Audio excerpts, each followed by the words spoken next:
What's up? What's up? It's the Arthur Moats Experience with Deke. I'm Arthur Moats, and that's my main man, Deke. Let's go, bro. Man, feeling good out here, man. It's holiday season. You know, I'm feeling extra festive. And it's about that time where I feel like my holiday spirit is really about to like jump out and really start the show. So I'm a guy, I like to like dress up into the holidays, right? Really? Ugly Christmas sweaters, Christmas themed shirts, watch Christmas movies. But I'm weird in the sense I'm kind of like a Grinch. I don't like it until I absolutely like it. Then once I like it, I OD on it, right? So I feel like I'm right on the cusp. So you actually get mad at some of the early Christmas commercials. Yeah. For a fact, because it hasn't hit me completely yet. I feel like when it gets to the 10th, that's when it'll hit. Like this weekend, it'll hit me, and then I'm like, you know what? I'm in full-fledged Christmas you got mode. 2 days. You'll see me coming in here decked out, but I'm not there just yet. I'm not there. So when I'm listening in my car, they playing the Christmas music right now. It still makes me a little upset. I'm not gonna lie, bro. It's just the Christmas music. Is there anything else? Is there a certain commercial you see? No, but it's a certain daggone song I hear all the time. I mean, you know the daggone song. Mariah Carey. Every time I hear it, I'm just like, oh, I just want to elbow drop the DJ that played this right now. But it's only for like 2 more days. In 2 more days, bro, I'm telling you, I'm going to be like crazy hype. You're going to see me coming in here. Christmas. But I'm not there yet. And that's why I think I'm part Grinch, bro. You bring up a good point with that Mariah Carey song. That thing's overrated. It's a good song, but it's overplayed. That's all I'm saying, which makes it a little overrated now. Yeah. I think the best song might be "It's Beginning to Look a Lot Like Christmas." I think that might be the best one, or Chestnuts Roasting. Chestnuts is my favorite. Chestnuts roasting on an open fire. I was about to say, if we're ranking the hierarchy of these Christmas songs, like where do they like Chestnuts has to be like top 5. That might be the right? top one. I was about to say that's elite company right there, man. Yeah. Yeah. Those I would probably put in my top 2 or 3. Mariah, if they didn't overplay it, she would be up there because it's a classic song, but they just overplay it so much. I'm just like, oh. Bieber had a good Christmas album back in the day. Yeah? Yeah, about 10 years ago, maybe. Okay. 7, 8 years ago, something like that. I was in college when he dropped it. Yeah. Is there any certain artists that have a Christmas album that you like? Whitney Houston. I would probably go Whitney. Okay. Anything Whitney is always going to get me. But I would just classify Motown. I would just go Motown because I like Motown Christmas because it's like, okay, I like this Michael Jackson song, this Jackson 5, or, you know what I mean? Like certain ones like that. But it's like, oh, I like this Temptations version. Merry Christmas from the Temptations. You know what I mean? Like it's certain ones like that where I'm just like, you know, and then you can't forget the Grinch song. Like to me, that's a classic. I absolutely like. During Christmas season, I want to make that my ringtone. Like I love that song. Did you see the new Grinch? I did. I've seen 2 them years all. ago. Yeah, I've seen where them they all. remixed like that song. The cartoon version of it. That was pretty badass. Absolutely, man. Absolutely. Like I love all of those styles, man. So yeah. Well, what you know what? We're gonna pick that.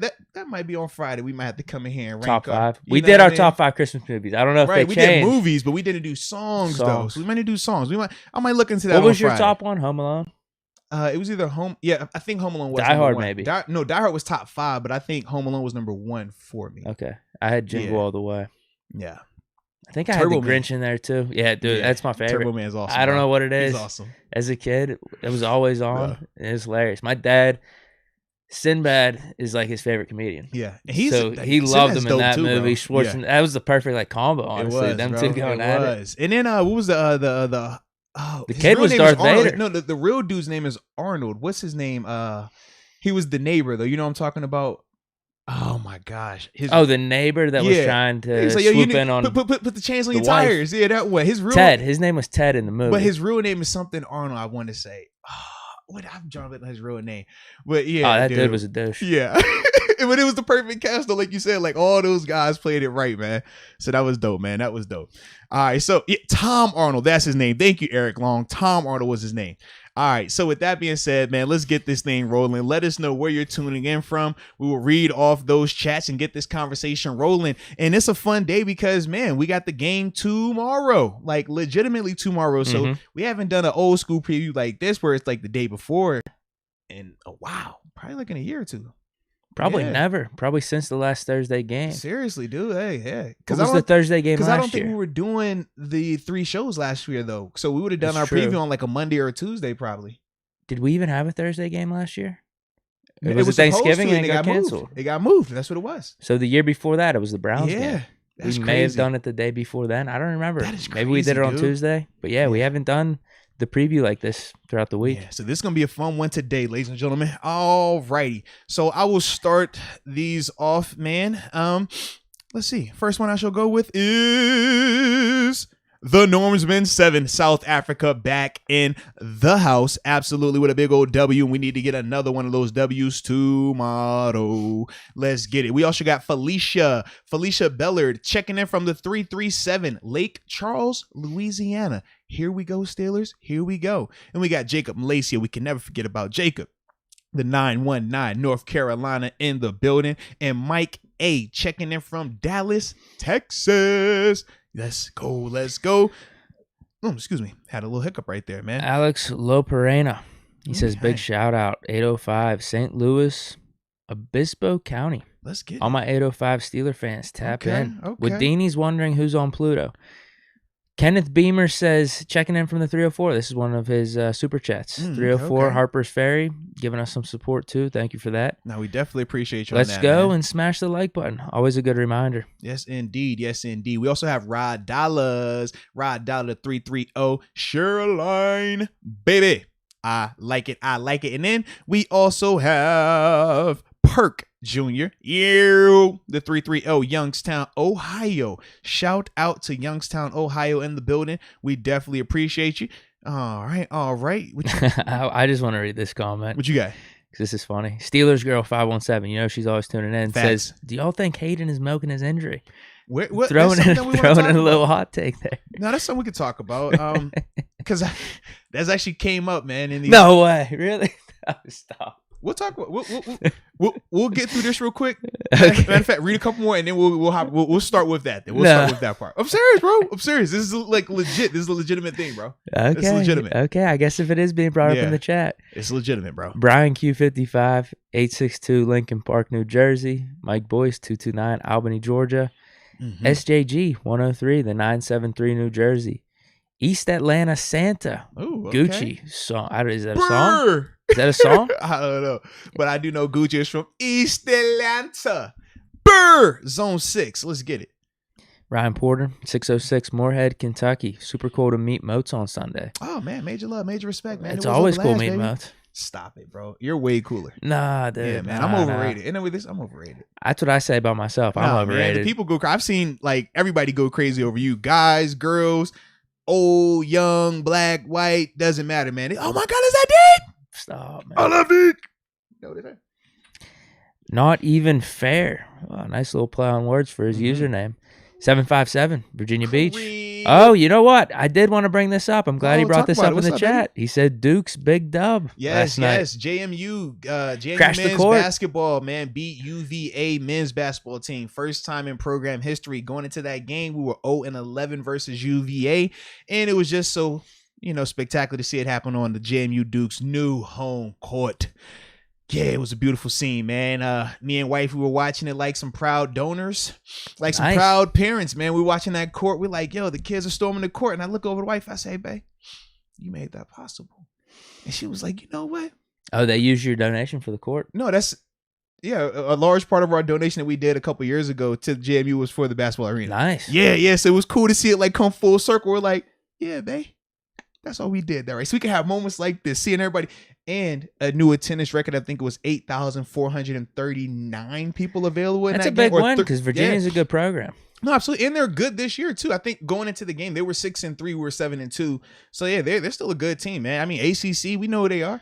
But at the same time, that just shows you, what us big boys over here doing. Like, it's our last year being a small fry. Next year, like I said, we making that jump. Sunbelt City, here we go. Sunbelt even in hoops. Yeah. We're going to be Sunbelt across the board. Yeah, so that's going to be fun, man. That's going to be fun. But it was, like I say, this was a signature win for the program, though. They needed one of those, man.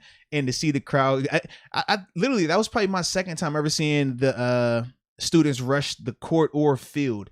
The first time was we beat App State the year where App State beat Michigan. No when Michigan way. was number 5. Yeah, they came to JMU. They were up 21-0 on us. We come back, beat them. Crazy game. They had an electric guy, Armani Edwards, who was like all-world quarterback. But yeah, that was that same year they beat Michigan. We beat them at JMU. And yeah, the crowd So that ran was on a the big field. upset. It was nuts. It was nuts. Yeah. And because they had just beat us the year before in the playoffs, so it was like the build up. They were the hype 1 and 2. Yeah. So it was legit. But that was really only the second time I've ever seen that happen at JMU, man. So it was pretty awesome, man.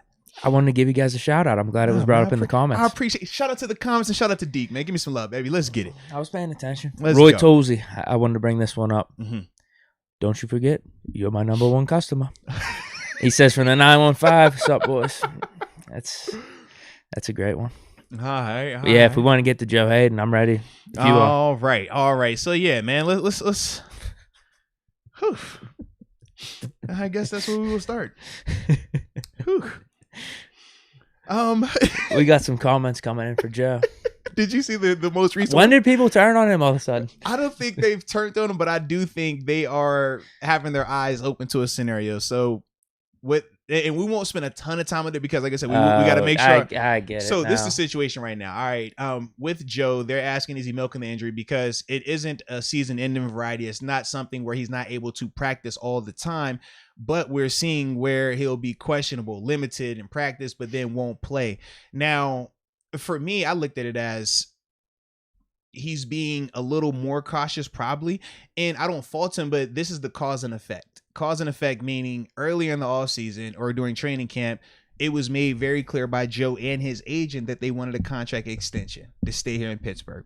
The Steelers decided at that time that they did not want to do that. We've talked about it on the show during that time. We kind of agreed, like, you know what, he is a little bit older. We were high on James Pierre, Cam Sutton at the time. Like that's the reality of it though. And part of that was why they decided not to extend him and why a lot of us were okay with it. Now you fast forward to December and Joe clearly is our best corner. Joe makes the defense look a lot better when he's out there, but at the same time, he's not 100%. So if you're Joe Hayden and you're not 100%, you go out here, you have bad tape. Not only do the Steelers hold that against you, but any of these other NFL teams that you might potentially go to next year in free agency, they're going to hold that against you. And you also have the chance that you could make the injury worse, which could affect your recovery and your money during the offseason. That's what I thought it's been the whole time, really. If it's 50-50 or even you get up to 70-30, and then especially on the short week with being Thursday, that's what I've thought the whole time. I haven't thought of the whole alternate But the thing is, motives, because when you talk about, could be true, and you compare it to TJ Watt, for example, who we've seen 2 games where he clearly was not healthy, but he still went out there. And a large part of that was because he already has a deal done. So even if he went out there and didn't have the crazy numbers, which in one of the games he didn't, right? That Bengals game, he didn't. The Packers game, he on paper had the sacks, but we know watching him, it still wasn't the same. But when you already have that money locked up, you feel a lot more secure because, hey, it's not going to direct my pocket. It's not going to impact my pockets directly. Whereas with Joe Hayden right now, that's not the case. Whether he's coming back to Pittsburgh next year or hitting the open market, his play these last couple of games will be heavily criticized if it's not up to par. They'll bring in the age element. They'll bring in, okay, maybe he's just hitting a decline when it could just be as simple as him not being 100% healthy. Then the rebuttal to this situation was, okay, well, how does I can see how you're making it sound like that can help him, but could his lack of availability down the stretch also hurt him? And the reason I don't think it will, similar to Melvin Ingram, when we signed him this offseason, we'll look at this and say, well, okay, he played X amount of games. I thought he played good this year too. And he definitely played good this year, but also this is the thing. When you're a GM or you're looking in terms of should we bring a guy in, they're going to say, well, what injuries did he have? He's not dealing with the knee. He's not dealing with the back. He's not dealing with an Achilles. It's not a shoulder. It's an ankle. Realistically, probably a high ankle sprain. Anybody that's had them, I've had them, they last 4 to 6 weeks. And even at the 6-week mark, it's still not 100% healthy. You're just technically medically cleared to perform on the field. So if that's the case, if I'm another team, a high ankle sprain doesn't scare me away. If I'm looking and saying, well, how could he miss 4, 5, 6 games? Why would I still want to pay this guy? Maybe he's not healthy. I'm saying there's a high ankle sprain, and I'm coupling that with it being a contract year. And I'm saying, well, you know what?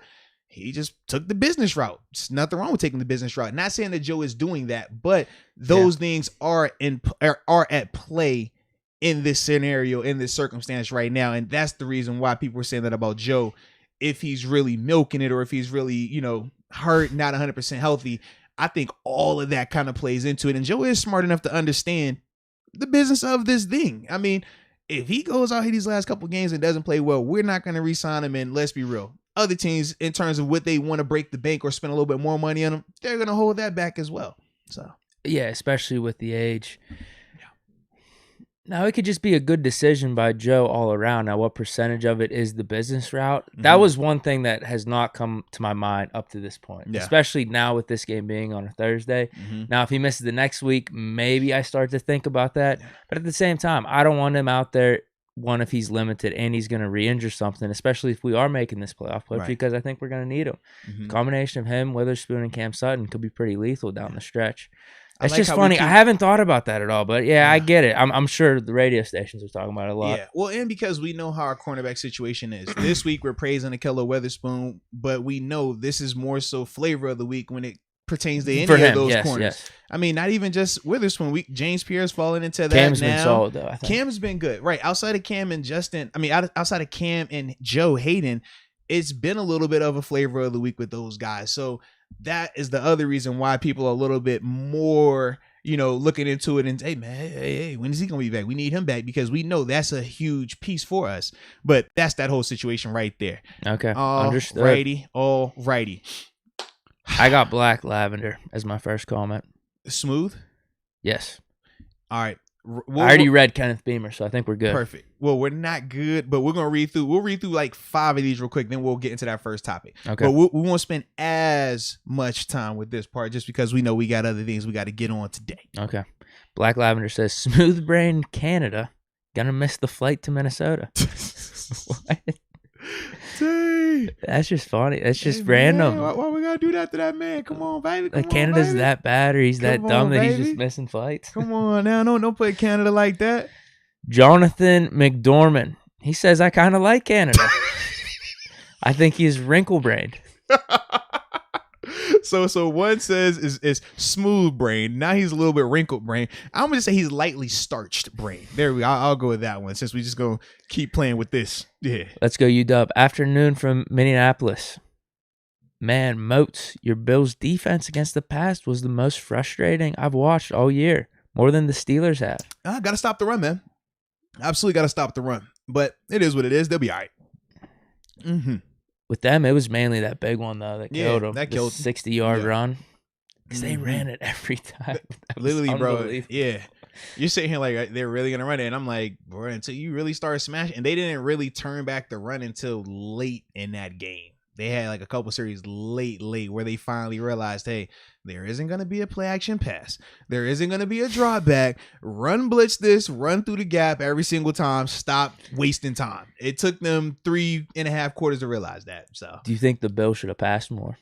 I do, but in the sense of, actually, no. Let me correct this. I liked what they did passing wise. I think that they still should have utilized their run a little bit more because they still were able to have success with it when they were rotating Moss and Singletary, but it just looked like they didn't want to commit to it enough. It like they still wanted to just say, maybe they should have done some Josh Allen design runs more. Right, that's what I'm saying. Like, because when he even a couple times he decided to just pull it and go, and that hurt them. That would put that Patriots defense in a bind, but they're good. They'll be fine. Okay. Yeah. Marquell Williams. Okay. Just giving us some support. Thank you for that. No, major Black love. Lavender says, I need a little baby Christmas album. Oh, well, you know he ain't a goat. He just fit the description. Oof. Gotta love little baby. Let's go. Actually, man, we got 2 more supers and we'll be out of that part and we'll be good to go. We can start that first topic. So this next one is from Black Lavender as man, well. He's taking a shot. Yeah, you reading this He one. says, I think Joe Hayden just has a hole between his legs. Damn, bro. He's calling Joe out. He thinks he's milking the injury. Oh, man. That was not a thought that has crossed my mind at one point this year. It just hasn't. But now I get the scenario that you brought up. Like I said, knowing Joe, I don't think he's milking it. I just think that he is doing what a lot of veteran players who've got to his stage does. Yeah, like I don't think he's smart. taking a shot at the Steelers or anything. I think he understands the business of the game. And it's like, That's why I called it cause. I still think he effect. loves the Steelers, wants Yeah. to perform for the Steelers. There's no doubt about that. Right. But that's why, like I said, I was very specific when I said the cause and effect part, because it's not that either party is at fault here. I don't want people to think 100%. that we're saying the Steelers are wrong for not extending him, because at the time they were right in that decision. Yeah. It's just I don't so think it made happened sense at that the point. at this stage, some of the other developments at the cornerback room haven't played out the way that we all thought they would. And now Joe has some leverage back with him. That's the nature of it. So it's not, like I said, no one's technically at fault here. It's just the situation. So yeah. All right. John Cooper, is Tuitt going to play this season?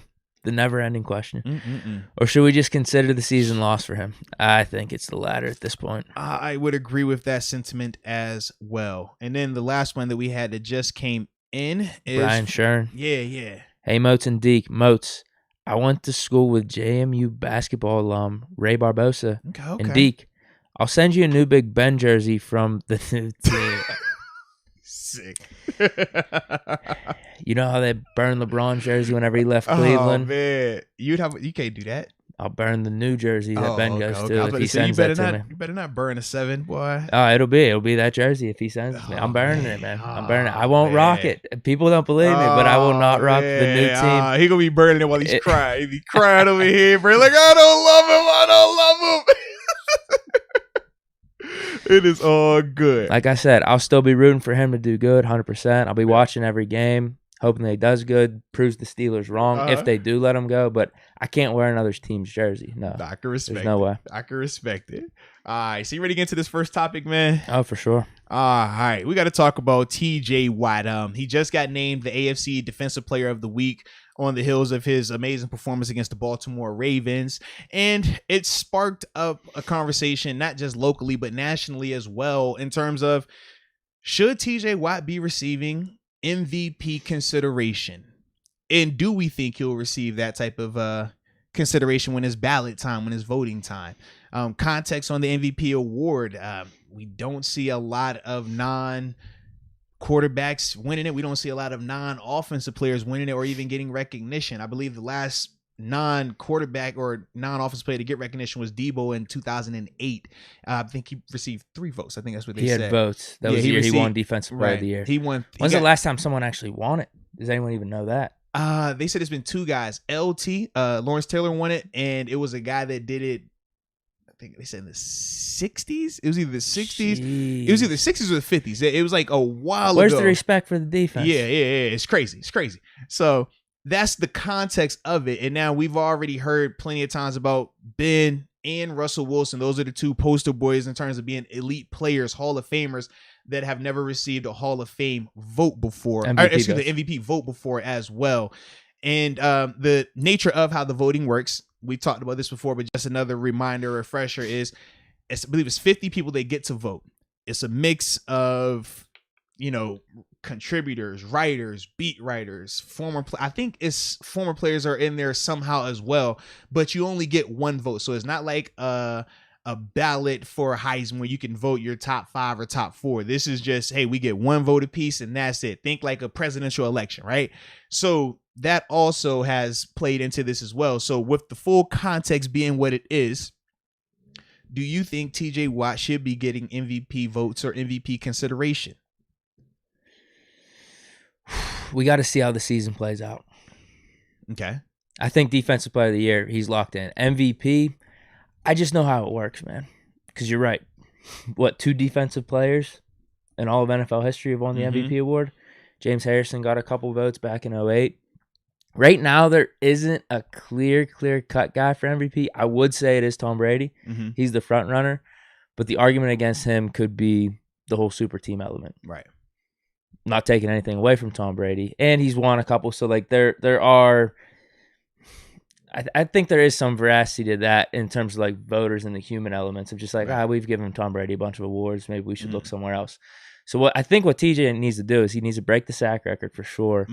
And it needs to be strip sacks. Kind of what he's been doing this year. Yeah. He needs to just continue that, break the sack record, which would be 15 games if he finishes the season out fully healthy.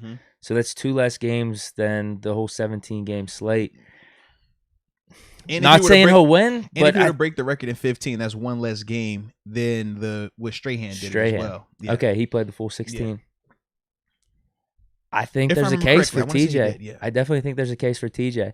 Now, if the Bucs, here's the problem though. They seem like they're starting to hit their stride again. If Brady keeps going off and puts up these gaudy numbers, over 50 touchdowns or something. Did he have 3 touchdowns this last game, 360 passing as well? That's the thing. If the stats are just too gaudy for Brady, I could see them just giving it to him. But if the Bucs maybe lose a game or two down the stretch, so I think there's a couple elements that have to happen for him to get MVP votes. Now, I think no matter what Brady does, he would be deserving of votes and recognition for MVP. I just think we don't pay attention as much to the defensive side of the ball. That's just how it's always been, really. It's unfortunate, but you're absolutely right that we don't pay attention to the defense side of the ball, and we have feelings, Deke. We got feelings. We matter. We got, care about us a little bit, man. So I have put up a poll in terms of if TJ Watt should get that MVP vote. Pass on the grammatical errors. I was kind of rushing when I typed that in. I was trying to be smooth while you was talking like that. My bad. Yeah. But for me, I would love for him to receive MVP consideration, but I share the same sentiment as you. I don't think it'll happen solely because a couple of things. The nature of the awards, very similar to the Heisman Trophy, right? It's one of those awards where it's a quarterback driven thing. Like, people just love to give these awards to quarterbacks. I mean, we've talked about even times when Antonio Brown, right, was going off and having crazy years. And it's like, you can get Offensive Player of the Year, but we're not looking at you as MVP. And you're just saying to yourself, well, how is that? Why can a guy just be so dominant regardless of his position that he can still be considered an MVP regardless of him not being a quarterback? But the reason I also don't think he's going to get that consideration is because even though it's called MVP, you might as well call it the most important player role, the most important player award, because any person would tell you, or in terms of players, it's a difference between the best player on the team and the most important player on the team. TJ Watt is the best player on the team. Most important player right now is still Ben Roethlisberger. It's still going to be the quarterback. I mean, 9 times out of 10, maybe 10 times out of 10, the quarterback is the most important player. And we've seen... You bringing up AB is a perfect example because he was on pace for 2,000 yards that year. Ben's out for, 3, 4, 5 weeks, games, and his numbers weren't there with other quarterbacks. And even though he was playing well, still, it was a distinct drop-off. And that's my thing. And I know people say, what about the Titans? Well, I think of the Titans pre-Ryan Tannehill and post-Ryan Tannehill because Derrick Henry was the constant. Derrick Henry has been there throughout, but they are a very different team when Ryan Tannehill is their quarterback. It's just one of those things where quarterbacks, because of how often the ball is in their hands and their decision-making, they will forever be the most important person on the team. Even game-managing quarterbacks, it's like, man, y'all still so important. We just know you are limited here, so you figured out a way to still be able to play at a high level in these areas while we minimize the negatives. And that's the part where it's like, I can't give TJ a vote knowing that part. And you say Brady, I'm with you. I think Brady's the front runner, but a lot of people still think Aaron Rodgers is the front runner or should be in that consideration. I personally think TJ is third. I have it as Brady 1 right now. I got Aaron Rodgers at 2, and then I got TJ Watt as the third best option for winning the MVP or at least getting MVP votes. Yeah. Now, what do you think if he does go off and break the sack record? Now, this is, yes. Because I do think up to this point, though, if you want to talk about importance, we've seen it because we watch every game. Correct. When he's not out there, we don't get the same amount of pressure. Raiders game, Derek Carr was looking like trash. Yeah. And then he goes out, second half, Derek Carr throws for 300 yards. We can't get any pressure on him. 100%. Same thing in the first Bengals game. He's not out there. It was him and Highsmith, but Burrow was sitting back there like it was nothing. The Bengals line wasn't really that good at the time. Yeah, so you bring up a good cause right here. He will, you want to talk about legitimate MVP chance? These last 5 games, right? I think it's 5 games remaining. If they all look like this Ravens game in terms of multiple sacks, in terms of turnovers, and we have to be winning because that's the other part. Yeah, it helps us get in the playoffs. Not just for MVP, but for Defensive Player of the Year as well. You look at the history of the award, they give it to the team, to the player that is on a team that is still winning. You can't be, 6-10 down the stretch. They not doing that. I mean, you go back, Chandler Jones, right? You look at it's a prime example, right? He's never in consideration because for the longest time they've never been good. You look at when Donald was winning them, the Rams were really good. You look at when J.J. Watt was winning them, Texas were really good. You talk about when the year when Gilmore won it, the Patriots were really good. Like, that's just how it goes. And even in all those years, we could bring up a Xavier Howard who was having a phenomenal season, but their team was bad. We could talk about a Shaq Barrett the first year he was in Tampa. He balled out, but the team as a whole wasn't to that same level just yet. So those are some of the reasons when I look at it, I'm saying to myself, like, if TJ puts up those numbers and we're winning, now it's legit that he could potentially upset one of those guys for the MVP spot, but it would have to be that type of astronomical, that type of just out of this world level productivity. And I just don't know what are the odds of him having those type of games for the next 4 to 5 weeks and us winning on top of that. I feel this the way about this the same way I feel about Kenny Pickett and Heisman, which we'll be getting to later.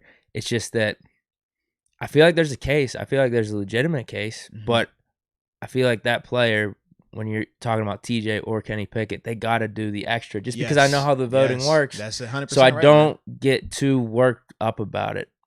You know what I mean? I just have a feeling it's not going to happen, but I think it should. I think he should have legitimate be in the legitimate conversation there. And I know how important he is to the Steelers. So that's what really matters. As long as we're winning as a team, he gets the depoy. I guess that's it. Because the awards, they could be fleeting. They could be arbitrary a little bit. They help. They help for sure. They help for sure. I guess it would be different if Brady wasn't having as good of a year, even though I still don't think it is as clear cut. Yeah. My issue is storylines as well. Like, we know they're going to love TJ's storyline, but TJ's storyline is still, I don't think is as impressive as Brady's or 44-year-old guy. With Brady, he has the best storyline to me because the 44, not just that, but a year ago when he first leaves Belichick, he wins Super Bowl and Super Bowl MVP. Then 2 years removed, he still has his team as the favorite and then goes and wins regular season MVP. You know, they are like, media is going to love that. National media, more importantly. And that's the type of stuff they like to run with. Even Rodgers' storyline of disgruntled. They wanted to get rid of him. They draft the young guy. His last go around, what does he do? He goes and then goes back-to-back MVPs on him. Like, that's the type of thing. Like, they want to pump that. Whereas for TJ, I think him for Defensive Player of the Year, definitely the heavy favorite.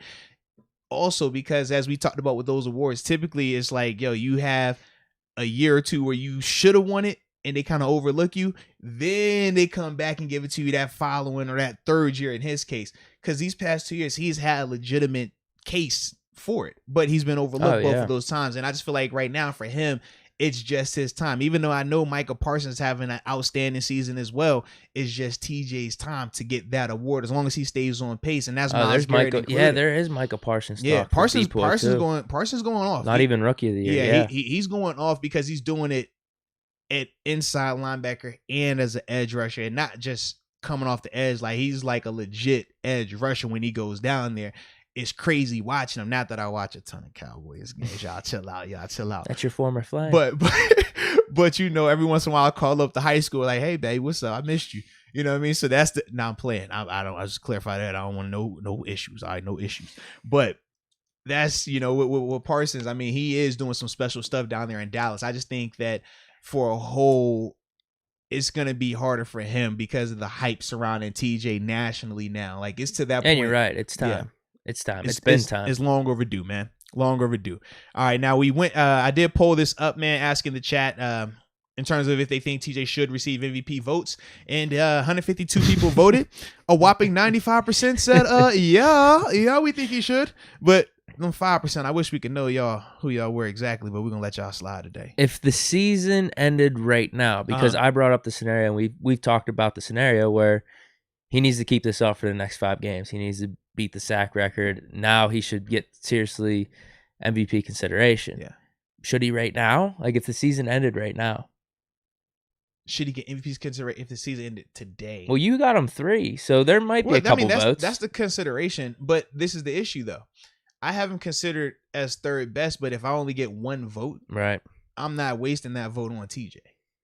Like if I only get one vote, my one vote would go to Brady. Not right now. But if he keeps that up, though, that's the whole new information and where we could see how the rest of the season plays out. Today, right now, if you only get one vote, I'd probably go Brady. I probably would. You're right. But I do think I'm thinking TJ now. Yeah. I'm thinking about it. Yeah, because I wonder this, because we said this with Ben, we said this with Russ, where they've had really good regular seasons, but it'd just be paired with a Mahomes going off, or a Brady year, or a Peyton Manning year, right? It's just bad timing.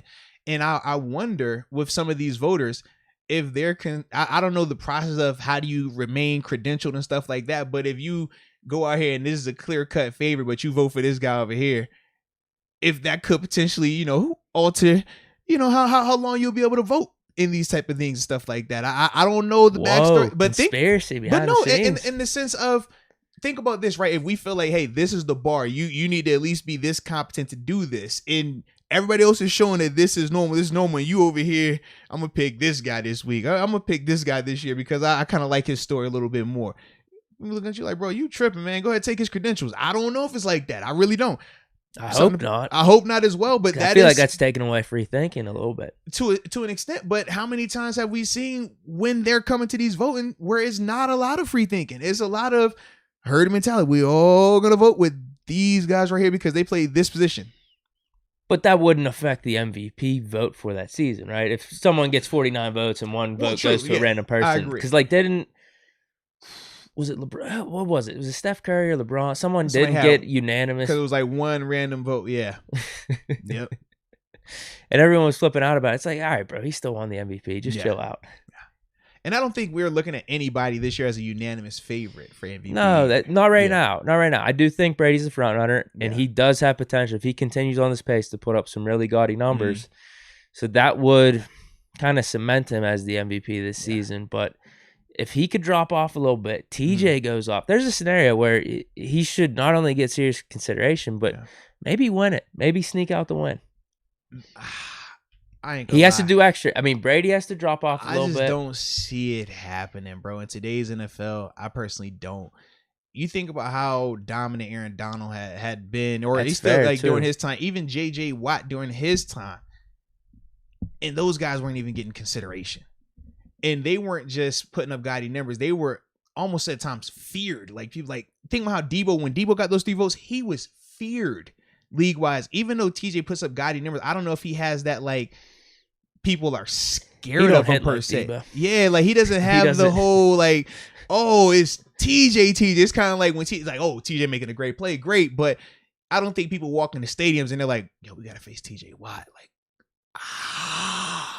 It's just different. Like when you talk about a guy like Debo, you talk about a guy like LT.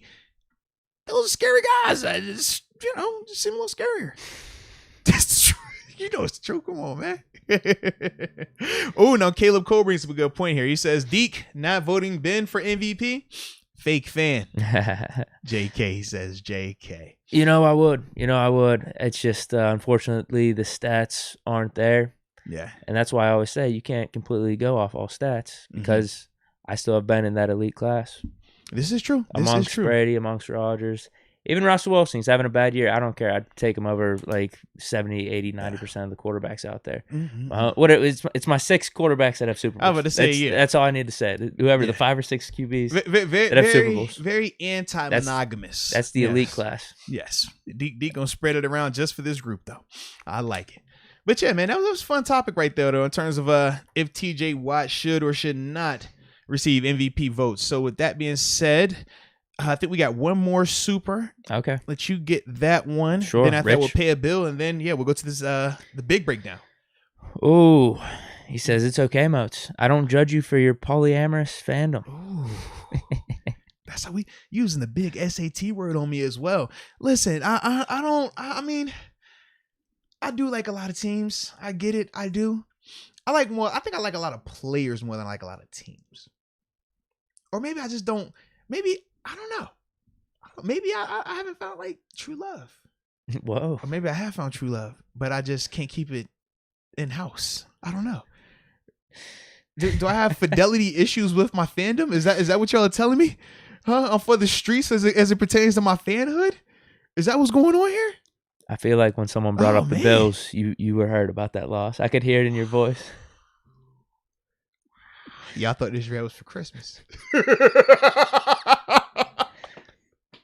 I feel like you were hurting a little bit. Just Because,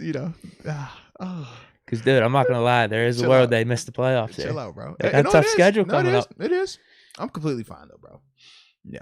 I mean, they were in the AFC Championship game a year ago. We not tripping. We not tripping at all. We winning. We doing what we do. Everybody else over here panicking. We over here just vibing. Yeah. Listen, I'm not going to lie. I'm going to be rooting for them pretty hard to lose. I mean, them, the Chargers, the Bengals, Colts. I mean, all those teams. You got a long list of teams that you need to lose. Oh, yeah. But yeah. A bunch of these teams are facing off against each other. Like, I know the Raiders still got to play the Chiefs. I think the Chargers still have to play the Chiefs. So I'm rooting for the Chiefs a little bit down the stretch outside of the game that we play them. Okay. They need to take care of business outside of our game. And then, Bills, they play the Bucs. They play the Patriots again. So it's weird. There's a bunch of weird scenarios coming up. But at the end of the day, you're right. Yeah. We just need to win out so we're not doing all this. We're fine. We just got to win. And I think it's very possible. It's very possible. We just beat the Ravens. We play them again. We already beat the Browns. Chiefs, that could be a tough game. I don't see why we can't beat them. It looks like their offense is sputting around a little bit. No. Defense has played better, though. Yeah, I would agree Titans, with that. hopefully no Derrick Henry for that game. Vikings, 5-7. Give me a break. So it's possible we went out. Definitely is. Yes, indeed. Did you say 5-7? Give me a break. For the Vikings? Yeah, you said, oh, man. All right. What's our record? What are we? 6-5-1. All right, just checking. Cool. All right, so we're actually going to love these next two super chats that we're going to get to. But before we get there, Deke, you go ahead and get those supers ready. I am going to pay a bill real quick. Now, I've been noticing people have been talking about my shirt. They said they like the shirt. You know what? I'm glad y'all like the shirt. You see us a little samurai warrior dude over here. Oh, yeah. Got the little, writing over here. I don't know what it says because I don't happen to read that language. But what I do know is it is a part of Into the AM. They are our people. They are big supporters in just the creator community, man. And that's what we are over here, man. We are content creators and we like to keep our minds elevated all day, every day. And that is big for Into the AM. And yeah, man, they got all type of cool little graphic tees like this. They also have the basic tees like we see Deke in occasionally, or the hat. The hat is clutch. The trucker hat's Can't nice. go wrong with the trucker hat. You see me wore the trucker hat, yes. Absolutely, man. Absolutely. Into the AM, and they got some phenomenal stuff going on. And as we always tell you, promo code time. Now, this promo code is slightly different, but Moats 10, just Moats with 10, the numbers 10 on the end of it, will get you 10% off of all your purchases at Into the AM. And that also includes if you do the subscriptions where you can get 3 graphic tees sent to you monthly, or you can get your basic tees sent to you monthly in different packages that they have going on. But either way, shout out to the good people over at Into the AM, baby. Let's go. All right, got the super chats. Corey Hewins says, if TJ doesn't get MVP, I don't think a defensive player ever will. With him getting over 20 sacks possibly, and he has turnovers on his stats too. I think we just got to wait and see. We got to wait and see how the season plays out, because there is a world where he doesn't get the 20 sacks, and what we're talking about is all pretty much useless. But if he does, if he's in them 20s, he beats the sack record, forced fumbles. What if he's at 25? Yeah, exactly, bro. I mean, because that's now what he's saying. He's sitting at 16. If he's at 25, I think it's legitimate. It's not crazy. That's like 2 sacks a game. Right, and that's what, he's on pace to shatter. He's on pace. Like I said, he tied 16 in 11 games? That's a lot. Is it 11? It might even be 10. Well, for him, it's actually less because he's played 2 less games. Yeah, it's 10. I think it's 10. It's almost actually probably 9.5. I was going to say because 2 of the games we knew he was hurting in as well. So, yeah. But, yeah, he's doing some crazy stuff. He's on pace to be in that 24-25 range. Here's a good point. If that happens, if he does get 24-25, then he might be right. No defensive player is going to win it unless someone goes for 30 sacks or someone gets 15 picks. Video game numbers, right? Yeah, exactly. Yeah. Chandler the P. Thoughts on Zach Cunningham? Texans released him recently. They did release him. Zach Cunningham, I'll tell you quickly about Zach. Sideline to sideline guy, rangy, a lot of speed, not the most physical in terms of downhill thumping, but can cover. I definitely like him in terms of his coverage ability to an extent, but more so I just like his sideline to sideline ability. Do I like him over Devin Bush? That's the real question. I personally don't. I've seen Devin be a lot more physical. I've seen Devin play with just a better demeanor than what we've been seeing largely this season. Whereas with Zach, I've seen him make plays, but I haven't seen necessarily that downhill in terms of run defense mentality from him. I haven't seen it. Now, I could watch a lot more of him, but from the games that I've seen him and games that I've been in stadium competing against him, I just never felt like that about Cunningham. Him or was it Kendrick McKinney was the guy that was his running mate down there as well. Like I said, I like his range. He's a rangy guy, athletic as heck, very athletic, long guy. But I personally like a lot more physicality from my guys. And I just don't think that he's ever going to grow into that. Whereas I think Devin can get back to that. Yeah. How many we have 5 games left. We sign him right now. How many games is he going to be playing? I mean, he's probably going to miss. Definitely missing this one. Yeah, the next 2 he would definitely miss. He would miss, the one following that. We would just probably have another like Avery Williamson scenario on our hands right here. So like I said, I if this was in the offseason, it's a different conversation because you talk about a guy coming in, you can competing, whatever. You can compete, but you also can help him learn the culture and how we play defense here, or how, what the standard is for us on defense here. And I think that would be better. Whereas in season, he's going to be more so concerned with just learning the scheme, that he's going to do some of the things that I know for me personally, when I watch him, I'm not a fan of it. And I know if I'm not a fan of it, y'all ain't gonna be a fan of it. So yeah. Yeah, I just don't think it's really worth it right now. Yeah, but no, but we're glad you brought him up though, man, because we definitely wanted to talk about that when we saw he was released. I was a little bit surprised that the Texans released him. I don't know if they're going the fire sale, get rid of everyone, full rebuild. I'm not sure. I wasn't following the details of Cunningham, even his health right now, if that was something that played into this. But I know as a whole, I'm just not a fan of his game. I think, like I said, a good player in his own right, but I just don't think he would be what we would want here in Pittsburgh. Yeah, sure. Yeah. Now he's got a cap hit that they got to take care of too. I think it's like 8 or 9 million. He just re-signed. His deal was he was 2 years ago. Because they did him and McKinney. They're 2 linebackers like back to back. Yeah, they paid them both back to back down there. Because McKinney was more of like your big body thumper, their Vince Williams, and Cunningham was supposed to be their Shazier type.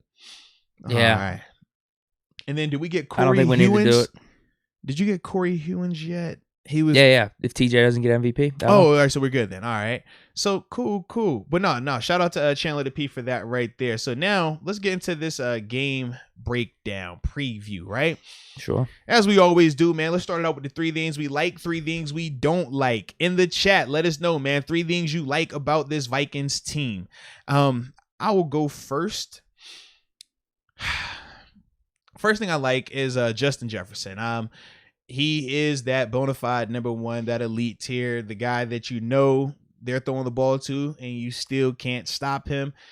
I just love his game, man. He is a problem, and he makes Kirk Cousins look a lot better at times as well with him being there. I would even say part of their pass offense, because they're so committed to throwing to Justin Jefferson, especially when Thielen went down in this pass game. Yeah, so that'd be first thing for me that I like. Yeah, that one's easy for me as well. I would just say receiving core, but I don't think Thielen's playing this game. Yeah, he went out in that first quarter. They have him listed as doubtful. I don't think he's practiced either. He's not gonna to go from ankle sprain where you can't even come back in the game. I think it's a high ankle Thursday, sprain. right? And then play on Thursday. It's just not happening, man. Yeah, I would include both of them receiving core, but since Thielen's not playing, I'm just gonna say Justin Jefferson, dude. His year, averaging. He's doing it again. Yeah, he's averaging 100 yards per game. So he's on pace for 1,700 yards and like 10 touchdowns, 110 receptions. As good as advertised. Yeah, he's on another level right now. So he's obviously one of the things I like about the Vikings and their offense. I think that's clear as day. Yeah, the second thing that I like, and I'm sure we will differ on this largely. Okay. Oh, man. Really? Captain Kirk Cousins. Yes, and you want to know why I like him? Because I know exactly who he is. We were trying to figure. So I was doing my radio show this morning, right? You're not going to agree with my second one. So check me out. So we were doing my radio show this morning, and we were trying to figure out, like, in terms of food, right? Food restaurants, where does Kirk Cousins rank? Because we was like, he's not a Hyde Park or a Morton's, but he's not a McDonald's or a Burger King either. Applebee's. We said Chipotle. Applebee's is a good one as well, where it's like upper echelon chain, not elite, but not terrible, but it's always perfect. It's like, I can go to Applebee's on any day of the week and I know it's going to be a good Applebee's Yeah, meal. you get those $1, what do they have, like $1 mixed drinks or something? Right. I can go to Chipotle any day, wherever I'm at, I know it's going to be good. It even fool you at times to make you think it's high end. When I used to think Applebee's was high end, like, bro, we going to Applebee's. It's been times we hit Chipotle, yo, we going, you know what? Let's hit Chipotle. And it's like, yo, it's a vibe until you go to like a legit Mexican restaurant, until you go to like a legit American style restaurant. You're just like, oh, so this is what it's supposed to be like. So for me, I like that in Kirk Cousins, because when you know exactly what a person is, you know exactly what he's capable and not capable of. It's no guesswork of which version of him is going to show up. It doesn't matter what day, where the location is. He's always going to be a good quarterback, but not a great quarterback. You watch him in that Lions game, some parts in that game, it's like, bro, what are you doing? Other parts, like, oh, you're elite. That's Kirk Cousins in a nutshell. That's what he's gonna do when we see him tomorrow. He's gonna have some moments where he's looking really good. He has moments where you're like, bro, he's trash. That's Kirk Cousins. But I like him because I know exactly who he is. For my number 2, I even have this written down. I said, bro, I know you don't like him, but I got Dalvin Cook. I do. I think there's a big drop off between. He's going to play though? I don't think he plays. He might. He was limited. I don't know if he plays. I hope he does not play, because I do think there is a big drop off between Dalvin Cook and their second guy, Madison. And their offense is night and day when they can't run the ball at a high level. Because they even try to give Madison the volume Cook does. Mm-hmm. And you know what? We could make Madison look amazing because we know how our run defense has been this year. They had moments in this Lions game where the run game picked up a little bit more, and that's when I thought they were able to hit Jefferson a lot more as well. But yeah, if Cook is out, Cook is different. I hope he's not playing though. If we play like we did last week, at least our run defense and everything, just our defense as a whole, then yeah, I'm not worried about Madison. But Dalvin Cook could be an X factor. Yeah, because as I watch him, bro, like if he hits a hole, man, he could take it to the house. Yeah, like he's definitely different. Easily a top 5 to 7 running back in the league, and without him there, it shows. It shows when they have Madison. So he's one of the pieces that I like for them. See, I was so happy when I saw, he didn't play last week. He's been missing time and he was questionable. I'm like, what? I'm just going to act like he's not playing so I don't have to say anything nice about Dalvin Cook. I tell you, I'm just not. I respect his game. I respect it. He's not the running back you want. I just don't like it. And I think that's a fair thing. It's kind of like what people feel about Brady. Some people might not like it, but you got to respect it. So I'm just respecting it. I don't got to like it though, all right? But the last thing that I do like about this Vikings team is the kick return unit. Oh yeah, Kenny, was it? I'm with you. That's my third too. In Wengu, man, he's house 2 already. He had I think it was a 99-yarder, but even this past game against the Lions, he broke a long one. Yeah, you watch him, man. He's explosive back there. He definitely is a weapon. In fact, I think he's so much of a weapon that Boz, don't give him an opportunity. I don't even want to play this game, because in a game like this, where it's a short week, where you're facing a team that, and there are 11 games this season, all 11 games have been 1-score games for them. That's the most in the NFL. I don't want to give them any type of slither of X-factor play coming from anywhere other than offense and defense. I want this to be a game where you make Kirk Cousins and that offense have to beat you. Make them have to execute.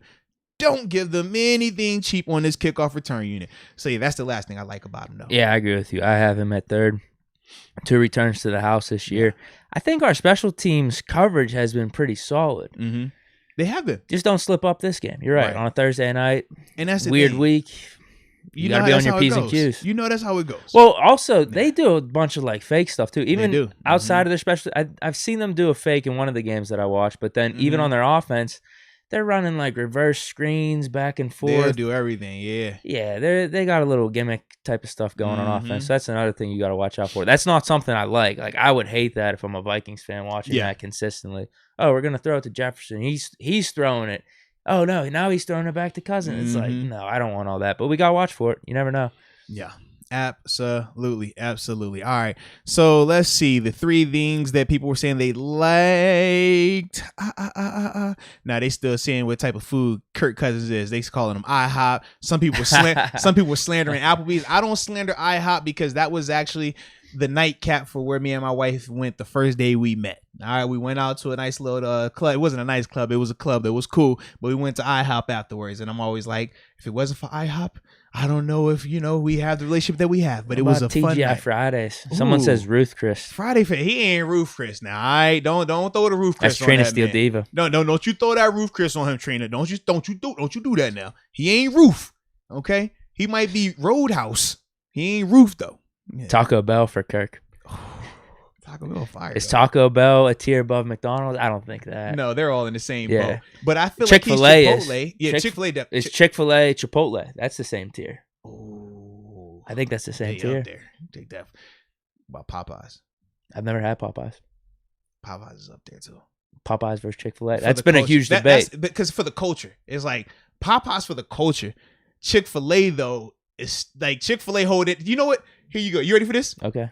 Chick-fil-A is Rocky Marciano. I don't even know who that is. Okay.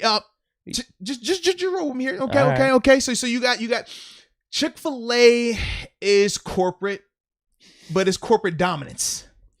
Popeyes is that Chick-fil-A private school, Popeyes public school. Okay. Chick-fil-A is like the cream of the crop for the private schools. Popeyes done exceeded all expectations. The cream of the crop for the public schools. All right, can't go wrong with it. it. It's just a culture. What are you want? What are you feeling? Know? Okay. One doesn't open on Sundays. One you might get robbed at depending on where you're going to them. Okay. One they got great customer service. One you put up with the customer service. Okay. Well, that's Burger King too. Yeah, Burger King is just terrible. It just depends on where you at. One they always gonna have that drive-through wrapped around the building, but it's gonna be highly efficient. The other one is gonna be wrapped around the building. Just make sure you got your vest, okay? But it's gonna be worth it if you survive it. It's gonna be worth it if you survive it. It just is what it is, all right? So that's kind of how I look at them, okay? That's how I look at them. Okay, but they're both a tier above the Mickey D's, the Wendy's, the Burger King, yes. Taco Bell. Yes. Man, Taco Bell is so Taco good. Bell's fire though, bro. It's tough just because it's not traditional fast food. It's I guess Mexican food. Yeah. Mexican fast food, but it's yummy. Yeah, it's definitely a tier below Chick-fil-A and Popeyes. It is yummy though. Oh, I've never had Popeyes, but Chick-fil-A and Chipotle. Though, bro. You would like Popeyes. I promise you'll like it. I'm gonna have to try it. Yeah, it's good, bro. It's good. Yeah. All right. So now let's go because I'm still now we still Whoppers over Big Macs. I done lost where the three things that they like about it. We didn't win straight food. Now people slandering Popeyes. They said it's garbage. Wow. Popeyes garbage. Then you got Todd, literally the next comment, Popeyes all day and twice on Sundays. Because unlike Chick-fil-A, they actually are open on Sundays. You know, that's another reason why I rocks with Popeyes a little bit more. Sure. I mean, and everyone wants Chick-fil-A on Sundays. Come on now. All right. So with that being said, we'll transition to the three things that we don't like about the Minnesota Vikings, or as our homie Lizzo would say, the Minnesota Vikings. Yeah. So with that being said, the first thing that I don't like about them is their team health. Health, they make this team look night and day. You look at this team against the Lions, they look horrendous, but that's because they were missing their left tackle, Christian Darrisaw. They were missing both of their ends in terms of Donnell Hunter and Everson Griffin. They were missing both of their top linebackers, Eric Kendricks and Anthony Barr. They were missing their best corner, Patrick Peterson. They were ravished, right? So you watch them that week, they look really bad at times. But then you watch them at times when they're healthy, when their guys are available, and you're like, okay, maybe this team is a contender. Maybe this team is really good, but as a whole, going into this game, they're still not healthy in the places where they need to be, i.e. left tackle Christian Darrisaw. He's going to be out. He's going to be out. He's not going to play. They're going to still put the guy Ali Samika Udo in there. That's going to be an issue for them. Alex Highsmith should have a really, really good game against him just based on what Charles Harris was able to do against him. And I think that Alex King is a better rusher than him. Okay, so that's the first part where they're not healthy yet. You talk about on defense, will Kendricks be back? Eric Kendricks will be back out there. I think and that's they both good. will. Anthony Barr will as well, and Patrick Peterson because he was on the COVID list. But the problem is we don't struggle against elite secondaries. We struggle against elite pass rushers. Now, they create a lot of sacks, but they're going to be without their two best pass rushers in Donnell Hunter and they're Everson probably. They're probably not coming back this season. Either. I know with Everson, his situation is he got the personal issue. Yeah, he got the personal mental stuff. They're checking. He's not going to be out there anytime soon. Hunter's on IR. Yeah, he's on IR. So There, and then even Robinson, that's the third guy. Was it Jared Robinson they have out there? He's on IR. They're gonna have to create pressure by blitzing. That plays into what our offense does and what Ben has been an amazing player at doing his whole career. So even with the guys coming back that they have in the places where they need to get healthy, they are not healthy. So that's why I have team health right now. Yeah, because Peterson, he ain't the same. Not at all. I want Peterson to be out there because I want Deontay to cook, but I wanted to be against Pat P because it just holds more weight. It's kind of like Pitt beating Clemson, right? Yeah. Pitt beat Clemson. It was a big deal. Even though Clemson was a down year, it was like, it was Clemson's name recognition. You watch Pitt beat Wake Forest, even though it was more significant of a game, it still didn't hold that same. Honestly, yeah, the Clemson win was recognition. bigger. Yeah. Whenever you look back on it, the Wake Forest game was for the ACC championship, right. So it was bigger. Right, to it where, was bigger like, in terms of don't accolades. lose this. Yeah, let's get this ACC championship. This is a huge accolade for Pitt. But yeah, you're right. The Clemson one was huge. Right. It felt better to beat Clemson than it also did huge. to just, we got the championship, but we want to beat them. Like, and that's kind of how I view it. So it's like if Deontay can get that matchup against Pat P, I think Deontay is gonna do what he wants to do anyways. It just hits different when you're able to say, well, I did it against Pat P, a future Hall of Famer. And that's the part for him why I'm looking for it. Well, my number one thing I don't like, it's on your like list. Oh, Lord. Kirk I Cousins. need to say the defense. Oh, you went Kirk. Oh, how could you? Kirk Cousins did. How could you? How could you? Overrated. I could care less what the stats say because his stat line is actually phenomenal this year. His touchdown interception ratio. It's crazy. It was like 25-3 or something, right? I could care less. I don't want this dude quarterbacking my team. I don't. He puts your franchise in the worst position possible. Yeah, because he isn't the worst quarterback in the league. He's going to win you some playoff top games 20. too. But at the same time, don't say top 20. He's top 15. Don't disrespect him. I don't even know about that. I'd have to check the list. Kirk is top 15. He's just the guy I don't want. I don't think his arm strength's that good. Dude has one playoff win in his 10-year career so far. One playoff win. He has one season with 10 wins. I just don't think he's that good, dude. Okay. I don't. He's going to get you in range of 8-8, 9-7. Always going to let you down, though, because in big moments, you know what? I'll give him credit.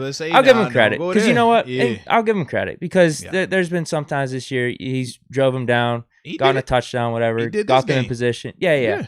I'll give him some credit. But at the same time, there's other points where he's nowhere to be seen. He's throwing screen passes on like 3rd and 20. Facts. And it's just like, bro, what are you doing? Like, I don't trust you.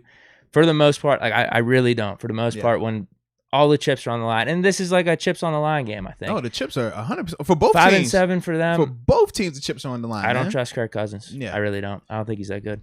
Okay. I think our defense, I mean, we're going to get pressure on him. He's going to be flustered out there. I do think he's going to throw a pick to us for sure. I know his stat line is pretty impressive this year for his touchdown interception ratio, but he has thrown some balls like right to people. Okay. I mean, that's been, like I said, it's been any quarterback, but I think we're gonna get one here. Maybe it's Akello. Okay. The next thing I don't like about them though is their pass rush. I alluded to that with the team health discussion. They are not going to be able to generate pressure in the way that negatively affects the Steelers. Steelers haven't been beaten a ton by blitzers. They've been beaten a ton by just bona fide edge rushers, the 4-man rush and things like that. They don't have that right now, and it's personnel related. The two guys that they did have were elite. I mean, they were top-notch rushers. That's why the defense looked like how it looked, and that's why going into last week's game, they were leading the league in sacks. Currently, they're number 2 behind us. We passed them with our 7 sacks last week. They're at 34, 35 right now. So they're still going to be able to create pressure and get sacks, but as a whole, they don't do it in the conventional way anymore. They're going to have to find a newer version of that, and I just don't know what that's going to look like right now for them because they haven't had to do that. They haven't had to worry about that. So that's why I have the pass rush. My number 2, I got situational football. They're terrible. They're god-awful. The 2 minutes before half and the 2 minutes at the end of the game, they've given up 100 points. Yo, it's bad. They've given up 100 points. And there was 3 games that I watched. Bro. Yes, There's 3 games I watched, and it happened in every one of the games where they're giving up big plays and big points right before halftime. And then the end of the game, they can't really seem to figure it out. You see the Ravens, and this is my point too, like, Kirk Cousins leads a really nice drive at the end of that Ravens game to get it to overtime. Like, big props to you for that. I didn't think it was going to happen. I really didn't. But then overtime, they get the ball off a nice pick. I forget who. Was it Barr maybe? I can't remember who picked the one where Lamar kind of. No, that was Barr. He did like the freaky one hand. He had a really nice pick. He got the Vikings the ball. It's like, all you need is a field goal now. Just get it done, Kirk. Come on. and they're just this conservative-ass offense. It just doesn't feel like they know how to win, and that's why their record's at 5-7. And I think this situational football has a big thing to do with it. The 2 minutes before half and the 2 minutes at the end of half. I feel like we're talking about Ben in the no huddle and him getting things going, running stuff. Yeah, I think this is where he could take advantage. Yeah. I like that. I like it. All right. Now I'm down to my third thing that I don't like, correct? Yeah. My third thing. Yeah. And for those that don't know, in the chat, I did just put up a poll in terms of which QB you like on Thursday. You know, he's just getting a little. Let me answer this real quick. Got to put that in there, all right? Got to put that in there. Because you just never know. That's why I said on Thursday, you know? Because some people might view Kirk Cousins as better than Ben currently was it December 8th? Well, I'm going to be interested in your answer for the QB You know, and I say, some people are feeling like, you know, Kirk is the better quarterback today versus career-wise. And, you know, we'll get a chance to talk about that. But my last don't like is the left tackle that will be playing, who is not named Christian Darrisaw. His name, like I said earlier, I butchered it. Ali Samika Udo. Watching him, this past game, he struggles a lot against anything. Speed rush, bull rush, inside move, outside move. In fact, Deke, I was watching the tape and I looked up my career sacks and I said, you know what, this might be a game I should come out and run the number up a little bit. I'm throwing it out there. I got for a second. Now, it could have been because of my mind state at the time. And I realized my mind state was highly altered when I woke up this morning and I had one AirPod in. One AirPod was under the bed. My computer, which was on my lap when I was in the bed, was magically folded down and on my what was on the screen? Moats 2017 highlights. Yeah, it was nuts, man. And I woke up. I was like, "You okay over there?" I'm like, I was having dreams about sacking the quarterback, babe. I'm sorry, okay? But it was because I was watching him on tape. So yes, ladies and gentlemen, he is the last thing that I do not like because, child, my man was struggle bus. Oh Lord, he was struggle bus. So yeah. I'm gonna just call him Udo. I'm gonna stop butchering his first name. I'm just call him Udo. He's the last thing for me. So for my third one, it's a little bit of a combination of things, and it goes back to what you said, I think, at number one with their injuries. But I have state of the franchise / overall mood, atmosphere, and I guess with that I'm going to throw the injuries because you got to be down with some of these injuries that they're facing right now. I think Vikings fans are actually really rooting for this team to lose. They're sick of Kirk Cousins. I know they don't like the coaching too. I think. They want Mike Zimmer fired. Want Zimmer out of there. It's almost like Chicago scenario with the Vikings. So that's just not good. It's just not healthy. I don't think. Whenever you want Kirk Cousins to do bad, you want your team to do bad. You want to tank. Like there were some fans I even heard on like podcasts and stuff where they're just like not even watching the Vikings anymore this season. Yeah, I can understand it. You combine that with the injuries, and I'll even tell you this for some of these games, like in the second half, I think even that Ravens game, it doesn't even feel like the team believes anymore. We talk about Devin Bush's effort. It felt like the effort for the whole Vikings defense wasn't completely there in some of these games. I feel like the two people that I always feel like compete though, Kirk and Justin Jefferson. It'll be fourth quarter. Fair. They getting blown out. Them two dudes, they still going to work. Kirk going to throw Justin the ball. Fair. Yeah. Fair. Definitely. But just them or when Thielen's out there. I feel like Thielen's a part of it as well, but that's about it. The rest of you watching, I'm with you. I'm like, so we'll just say the vibes are down. Yeah. The vibes are down. That's something I don't really like about their team. 100%. All right. Should play into our favor because the vibes are up right now coming off that win. All right. We checking these votes? Not just yet. I mean, we're gonna get to that though. We're gonna get to that. Okay. What do we got next? Do we have the comparisons? We do, but I was trying to see. I think I missed it.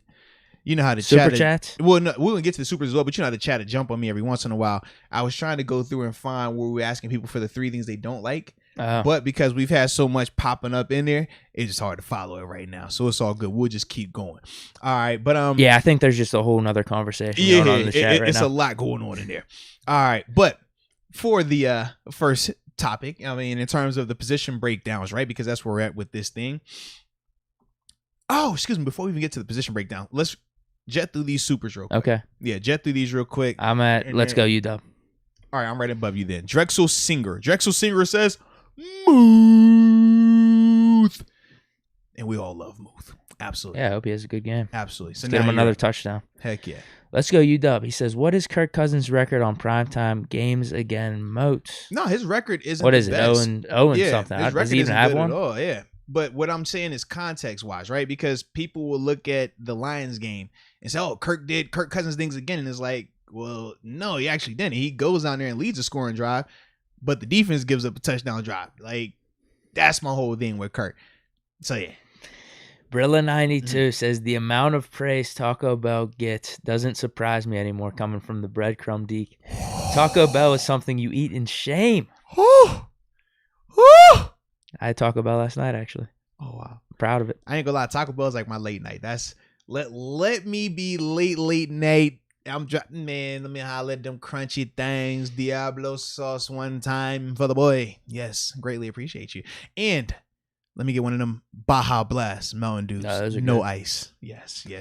Corey Rayford Jr. says, Deke, when you come to New Orleans, I got you on the Popeyes. Ooh. Thank you. Now, Corey, I did have this question because I've been to New Orleans and I didn't get Popeyes because I thought it would be frowned upon to actually eat Popeyes in New Orleans because it's like, oh, Louisiana chicken is like, oh, it's too cliche. It's like, you know what I mean? Like if I go to Seattle, I'm gonna go to Starbucks in Seattle. It's like, it just feels. I just wasn't sure. So if that's not frowned upon, I'm gonna pull up on Popeyes too next time I'm down in the city. I just didn't know.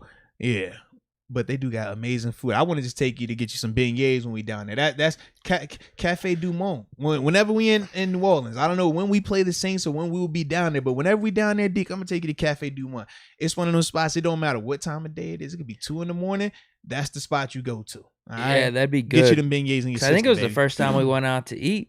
I owed you on the NBA Finals bet. Am I wrong? Yes. There was some Southern cuisine down on Market Square. I forget what the place was called, but it was on good. The square. They're closed now too, man. It's unfortunate. Really? Yeah. Yeah. So I got 'em, baby. I could imagine it being really good down in Louisiana. Cam Letson, what's up, boys? How's your guys' Wednesday? It's pretty good. We living life. Can't complain. I'm matching my daughter's shoes today, baby. Do we need this win to make the playoffs? It doesn't hurt. Also, Moats, random question. But were you on the team for Shea's ear injury? I can't remember the timeline. Yeah. Definitely was on the team during that time, man. It was crazy. I remember it like it was yesterday when he went down. I remember everything that transpired afterwards in that game, the locker room, what was also going on during that time frame with Debo in that situation. It was a whole lot of. But yeah, I was there, man. It was glad to see him with his recovery. It was a journey. But that's my dog, man. That's my dog. Josh Blanchett. Speaking from experience, I've seen Kirk throw Washington out of games in prime time. Mm-hmm. Deke, I'm with you. We ride Ben till the end. All right. Let's get it. That's the only time we ever played him, too. I had to check. I'm like, did we play him when they were in 2017? I don't think he was the quarterback. I think it was Keenum. Yep. And, we haven't played him on the Vikings, so it was the one time in Washington where he came up. We were wearing bumblebees. No. Prime time?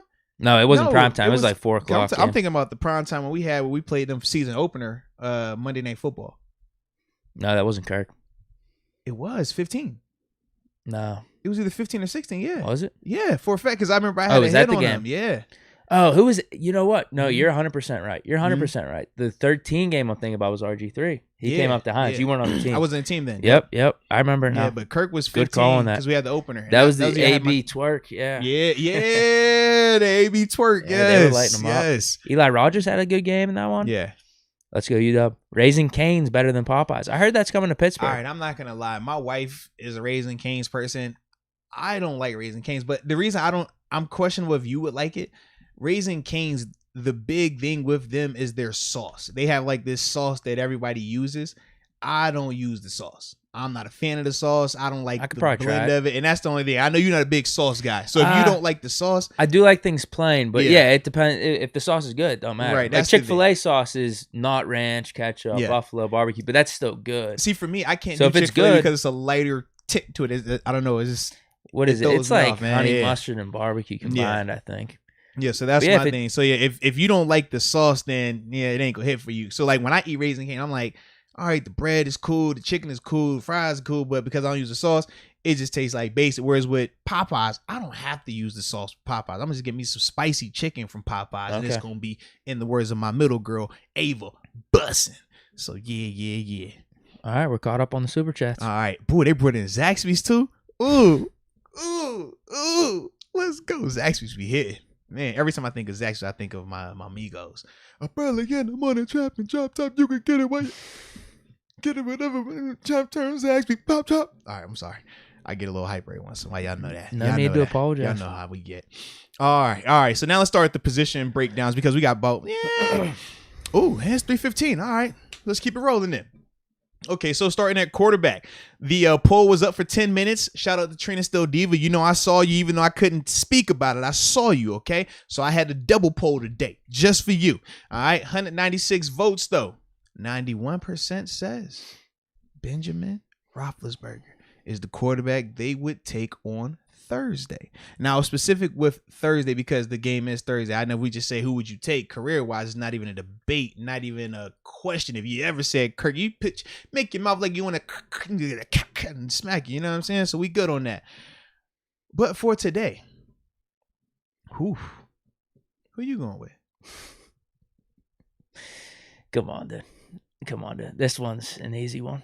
Mm-hmm. I already mentioned Kirk Cousins, 10 years in the NFL, 1 playoff win, doesn't have a season, over 10 wins, a bunch of just 9-7s, 8-8, 7-9s. That's a lot of team stuff. What we were talking about. And I'm even seeing it this year. Late in games. Dude, I don't want to rip on him too much because I don't mind him. I don't mind him as a person. I really don't. But he's not the quarterback that you want leading your team. He's not the franchise quarterback that you expected when you gave him that contract. Dude's making a ton of money, has not lived up to the contract at all. Man. I told you, man. Like, winning time, clutch moments, when it matters. Give me Ben Roethlisberger. This dude's proven it. Year in and year out. He's proven it again this year. Was it 5-game winning drives? Dude's got 2 Super Bowl rings. Yeah. Like, dude, I'm taking Ben Roethlisberger. And don't look now. Despite what some of these media narratives are saying. String together a pretty good season. Okay. Yeah, Ben Roethlisberger. This one's easy. I like it. Yeah, this one is easy for me as well. Career-wise, give me 7. Oh, no. Thursday night, give me Captain Kirk Cousins. Bro, what are we talking about? He's part of the 9%. No. Number 1, Kirk protects the ball. Number 2, I know who Kirk is. And number 3, I know who Kirk is. Because with 7, how do I know definitively that I'm going to get 7 from the 4th quarter of the Ravens game and not 7 from the 1st quarter of the Ravens game? How do I know I'm going to get 7 from the Chargers game and not 7 from the Bengals game? I just don't know what I'm getting from him. You talk about him this season, right? He's had some moments where he's looked really good. Even in the face of all the negativity, he's looked really good in some spots. But then he's had these times where you're just like, okay, why did you make that throw? It didn't get picked, but it hit the guy in the face. It didn't get picked, but it hit this guy in the chest. It didn't get picked, but it hit this guy in his hands. I just don't like the roller coaster. With Kirk, I know exactly who Kirk is going to be. Kirk going to be great in some moments on Thursday. He going to be really bad in some moments. I know in the last 2 minutes of the game, coin flip. It's that simple. That's who Kirk is. With 7, I don't know if he's going to give me elite vintage 7, which is going to make me feel extremely confident, or if it's the 7 where I'm like, dang, dude, like, do you need to retire? Like, what's going on here? I just don't know what I'm getting from him. So that's why I got to go with Kirk, all right? I said what I said. It's happening. I said what I said. Vintage performance happening. I will say this, though, I wanted to be vintage as well, but short week also. Dude, you give Ben the Vikings line for most of the season, because their line's been pretty solid outside of this last game or the last couple games or whatnot. Yeah, you give Ben that Vikings line, Dalvin Cook, Jefferson, Thielen, Justin Jefferson, it changes everything. That's what I'm saying. But the thing is, he doesn't have that right now. He doesn't have that happen, line. I hope he does. I'm just saying, short week. I don't know, man. I don't know, man. Yeah, we're not like I said, we're not talking whole. If we talking career, if we talking man, who would I want to start a franchise with, all that stuff? I get it. That one hurt. With it. That one hurt. But I can't for Thursday. And that's not even saying, do I think Kirk plays like crazily better than Ben? I'm not even saying that. I'm just saying if I had to pick Thursday, that's all I'm saying, baby. But anywho, RBs. If Cook's playing, I'm going Cook. See, not it's easy. Najee Harris then. See, for me. Oh, you like Najee over Cook? Yeah, I know how I feel about Cook.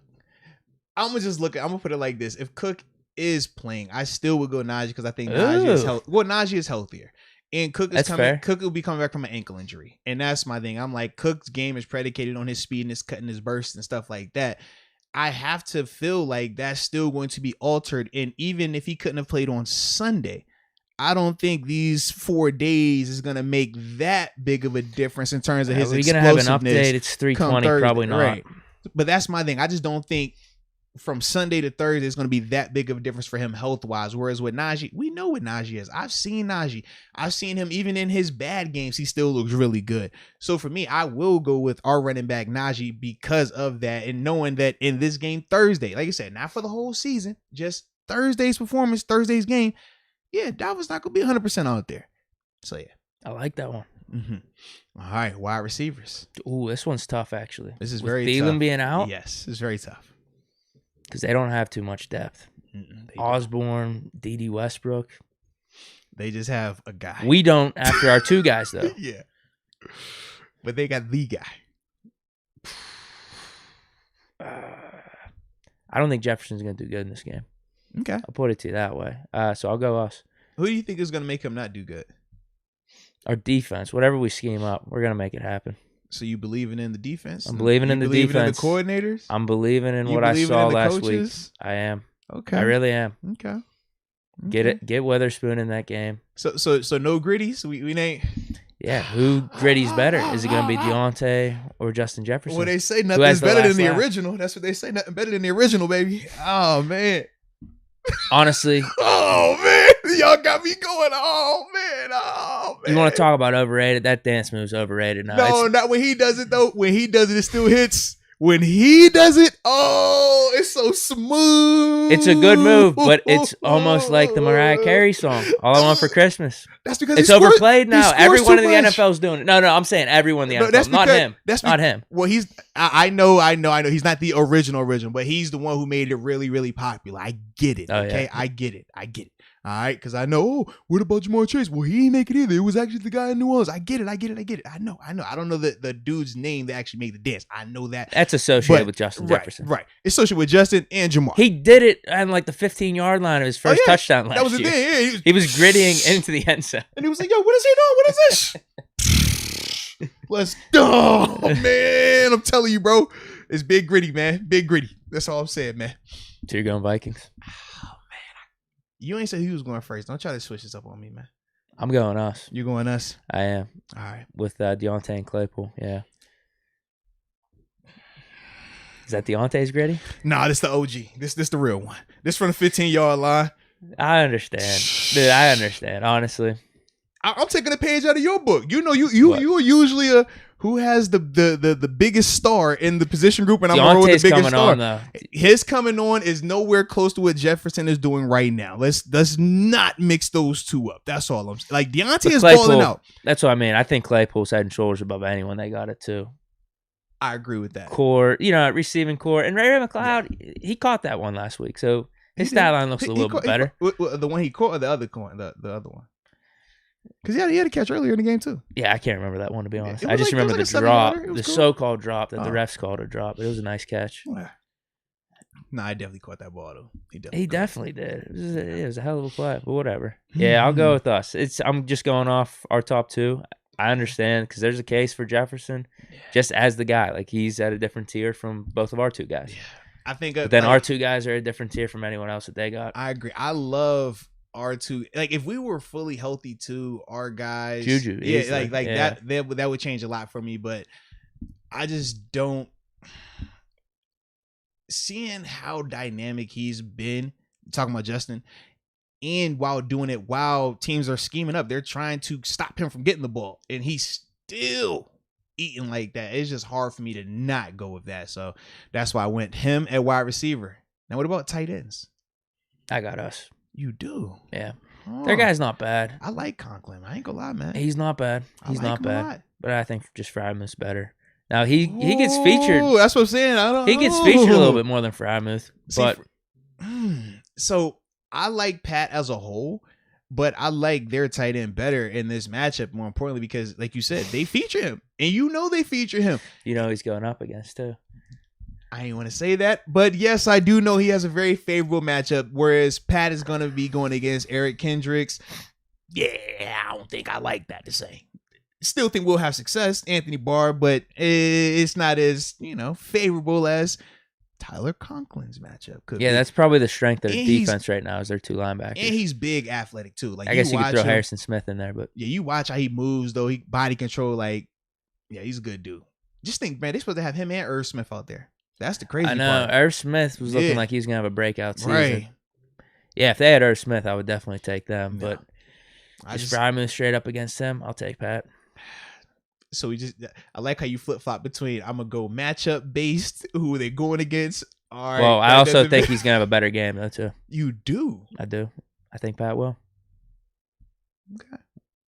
Conklin ain't doing shit. It's Bush's time. Let's get it then. Schobert, whoever it is. We'll throw Norwood on him. I don't know. Let's go. I don't know if we'll have Edmonds on him a little bit. I don't know. No, 5-5 for the coach in there. I don't think I'm telling you, I really don't think their offense as a whole is going to be doing much. We're getting pressure on Kirk, and he's going to be flustered. That's what I think is going to happen. Brings me to my next position. O-line. Ooh. Maybe could we play just how we did last week? The glue. Is he the glue that we needed? Gets the O-line meshing together. Man, you said Dotson was overrated? No, hell no. Well, you just said, was he the glue that we're missing? He plays left guard. The offense looked different when he was out there. Oh, man. But it was looking good before Dotson got hurt. It was looking good before. You said it. It was looking good. Deke is turning on his boy. He's turning in that 6'9" for a 7'7". Okay. Wait, I thought Dawson could come back this week. No, he can't come back this week. But no, I don't know if he can or can't. But I'm just saying in general, him. You were. I've never seen you smile the way you was smiling when we left that stadium while Dotson was playing. Leglue had you blushing. Leglue had you out here like, I like this O-line. He wasn't bad. I like 7'7", and he has my favorite number, 7, twice. Oh man. You know what? I'm just feeling in a good mood. We're gonna move Dotson. I'm gonna go with us. I'm in a good mood. You're in a really good mood. Repeat the Ravens' performance this week. Okay. Their defensive line's not that good, so I'll lean us. I like their O-line a lot more than I like ours. And they happen to have one O-lineman that we don't have anything close to. And not even in the sense of Christian Darrisaw, because we know he's questionable. And I do not think he's playing, so I don't even talk about him like that. But Brian O'Neill, he is a really good right tackle. He just he missed last. No. He's been there. They've been flip-flopping linemen all over the place. Because the injuries and stuff, it's been wacky watching them. But to me, he is their best offensive lineman right now. Now, Christian will eventually probably grow and exceed that, but he's actually not playing bad this year. Yeah, but to me right now, Brian is their best lineman, and he's a really good lineman. He actually signed a contract extension. It might have been this. It was either this year or last year, but he's a good player. We don't have an offensive lineman that is in the stratosphere of him right now. So for me, kind of like what we will say when we talk about our D-line, or how I've been talking about our D-line, where it's like we got this one guy and they don't have an answer to that. That's kind of how I feel about the O-line right now. So that's why I go Minnesota for the O-line. But now when we go defense. So we're at 328 right now. We're at 328. So this is the situation, man. Let's dedicate 10 minutes to finish this segment. Okay. So 338. 10 minutes to finish this because we're already on defense right now. And then from there, we'll have 5 minutes for the remaining topic. That'll put us at 345. Okay. All right. And that'll be my absolute hardest of hard outs. Okay. Because I got big business I got to take care of later today, but I actually have to commute to said location. And I have to be professional. And I have to do a radio hit while doing all this stuff as well. It's all over the place today, but it's worth it. Okay. It is worth it. So with that being said, let's talk safeties, man. What safeties you like in this matchup? Because they happen to have a good safety over there by the name of Harrison Smith. Actually, the highest paid safety in the league, if I remember correctly. He got his deal redone this offseason to make him the highest paid safety. So, yeah, and then they also have Xavier Woods. Okay? Yeah, he's not that good. Well, do you like him over, or do you like Edmonds over him? That's the real question. Oh, yeah. Okay. I like Edmonds over Woods, and then Harrison Smith, Minka. Well, you know what? Woods got I'm taking Minka. You know Woods got the same amount of picks as Minka right now. He's overrated, dude. I was just checking. I'm taking Edmonds over Woods for sure. And then Minka, Smith, whatever you want to say, wash. I'll take Minka over Smith. But either way, I got Edmonds over Woods. That's the X factor in that, so I'm taking our safeties. Oh no. Oh, no. No. So this is my dilemma.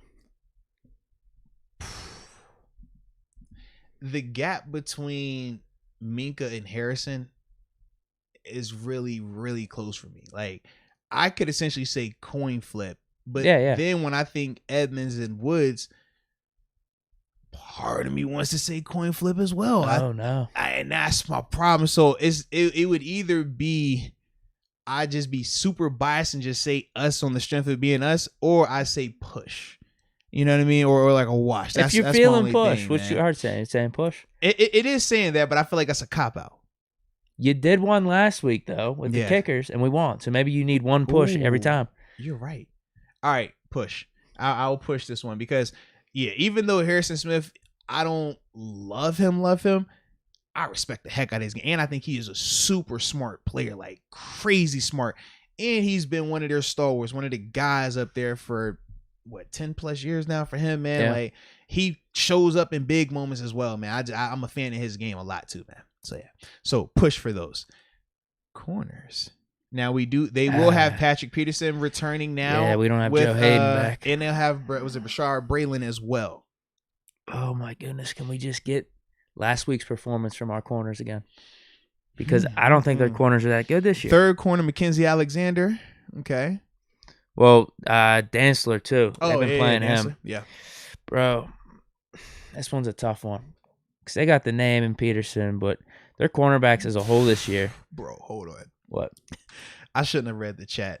Quan Black just said Deke look like he just eats the edges off of his Cheez-Its. Like, bro. Wait, what? What? Like, y'all are crazy. He just eats the edge of a Cheez-It. Like, who would do that? Ugh. Like, can you imagine I'm just going to eat the edge of the Cheez-It? Yeah, bro? is that like, a thing? I don't know. Oh, I feel like serial killers do that, bro. Like, have? What? Just the sounds edge? terrible. Just the edge of the Cheez-It? Y'all are wilding in the chat. Continue though. I apologize because they've been going on about like which area he says like, whoa, he looks like he does. He looks like he does that. I saw them like, bro, what is this? Oh yeah, I haven't seen it. Oh, this is funny.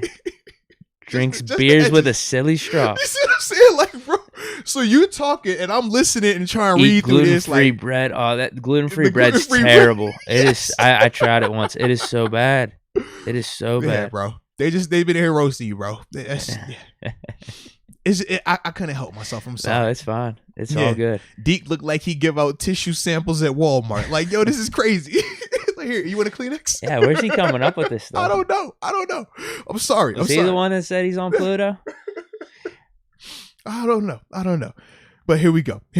All right. This one's tough. I mean, if we had Joe Hayden, it's clear cut us, in my opinion. But I really liked how they played last week. Now, it was a different offense. Different style of offense. Different style receivers, too. But after Justin Jefferson, they got no one. So I think we're going to lock him up. Bro, but just corners. We could repeat last week's performance. We got this one. I could see why some may be skeptical about that. I'm all in, though. I like your confidence. I am not all in. In fact, I am very, very, very skeptical about our ability to lock up. Because that is the correct words that you said. You said lock up Justin Jefferson. I highly doubt there will be locking up unless he breaks a law in Minnesota. I've seen him on tape a lot. I haven't seen him locked up a lot. I've seen him versus some higher upper echelon corners as well. So with that being said, as a whole, I do like their corners better. Just in the sense of Pat P, even a diminished version of Pat P. The way you talk about Ben, there's people that talk about Pat P the same way, fighting still, hey man, even though he's old, even though he's lost a step, he still can do it. He's still this and that and that. Joe Hayden, as great as Joe Hayden has been throughout his career, I don't think he's ever been on the level of Pat P. Might be better than him now, though. I don't know. I think it's the difference of the schemes, and I think the people around him, that helps him out a lot. Whereas with Pat P, they still do a lot of him following around man to man. Whereas with Joe don't have to do that. And with that, you get minimized to the amount of negative exposure you can have. If you only face Jamar Chase 5 times on Sunday versus you facing him 60 times on Sunday, night and day. And I mean, we talked about that in terms of why, Steven Nelson, when Gilmore won it, we was, Nelson numbers is better. Nelson. It's like, whoa, that's a big difference. So that's the only thing when we talk about Pat P, we're slightly different. But for me, man, with the combo of Pat P and Rashad Braylon, like, they're 2 good corners. One is a really, really good corner, a Hall of Fame corner who's obviously on the decline now, and the other guy's just a really good corner. Right now, we're hoping that we get Okello from last week, but what if Okello from the Chargers game shows up? We hope that we get Justin Lane from last week. What happens if we get Justin Lane from earlier in the season? What if James Pierre shows up and it's the James Pierre from Cincinnati? Like, we don't know which version of and that's my biggest issue. We just don't know which version of those guys are going to show up. I don't. And I do know what version of Justin Jefferson is going to show up. And that makes me nervous. So, yeah. Middle linebackers. Oh, this is a tough one. Oh, that's them. It's a tough one, bro. If they're healthy, I got to go them. Oh, you sure? Oh, man, I don't know, bro. I was interested last night. Mm-hmm. I just wanted to look up Bush's PFF grade. What do you think it is? It's probably high because I feel like us and PFF always disagree. So if I have them low, they got to have them high. What do you think it is? It's out of 100, right? Yeah. 83. No, 31. Oh.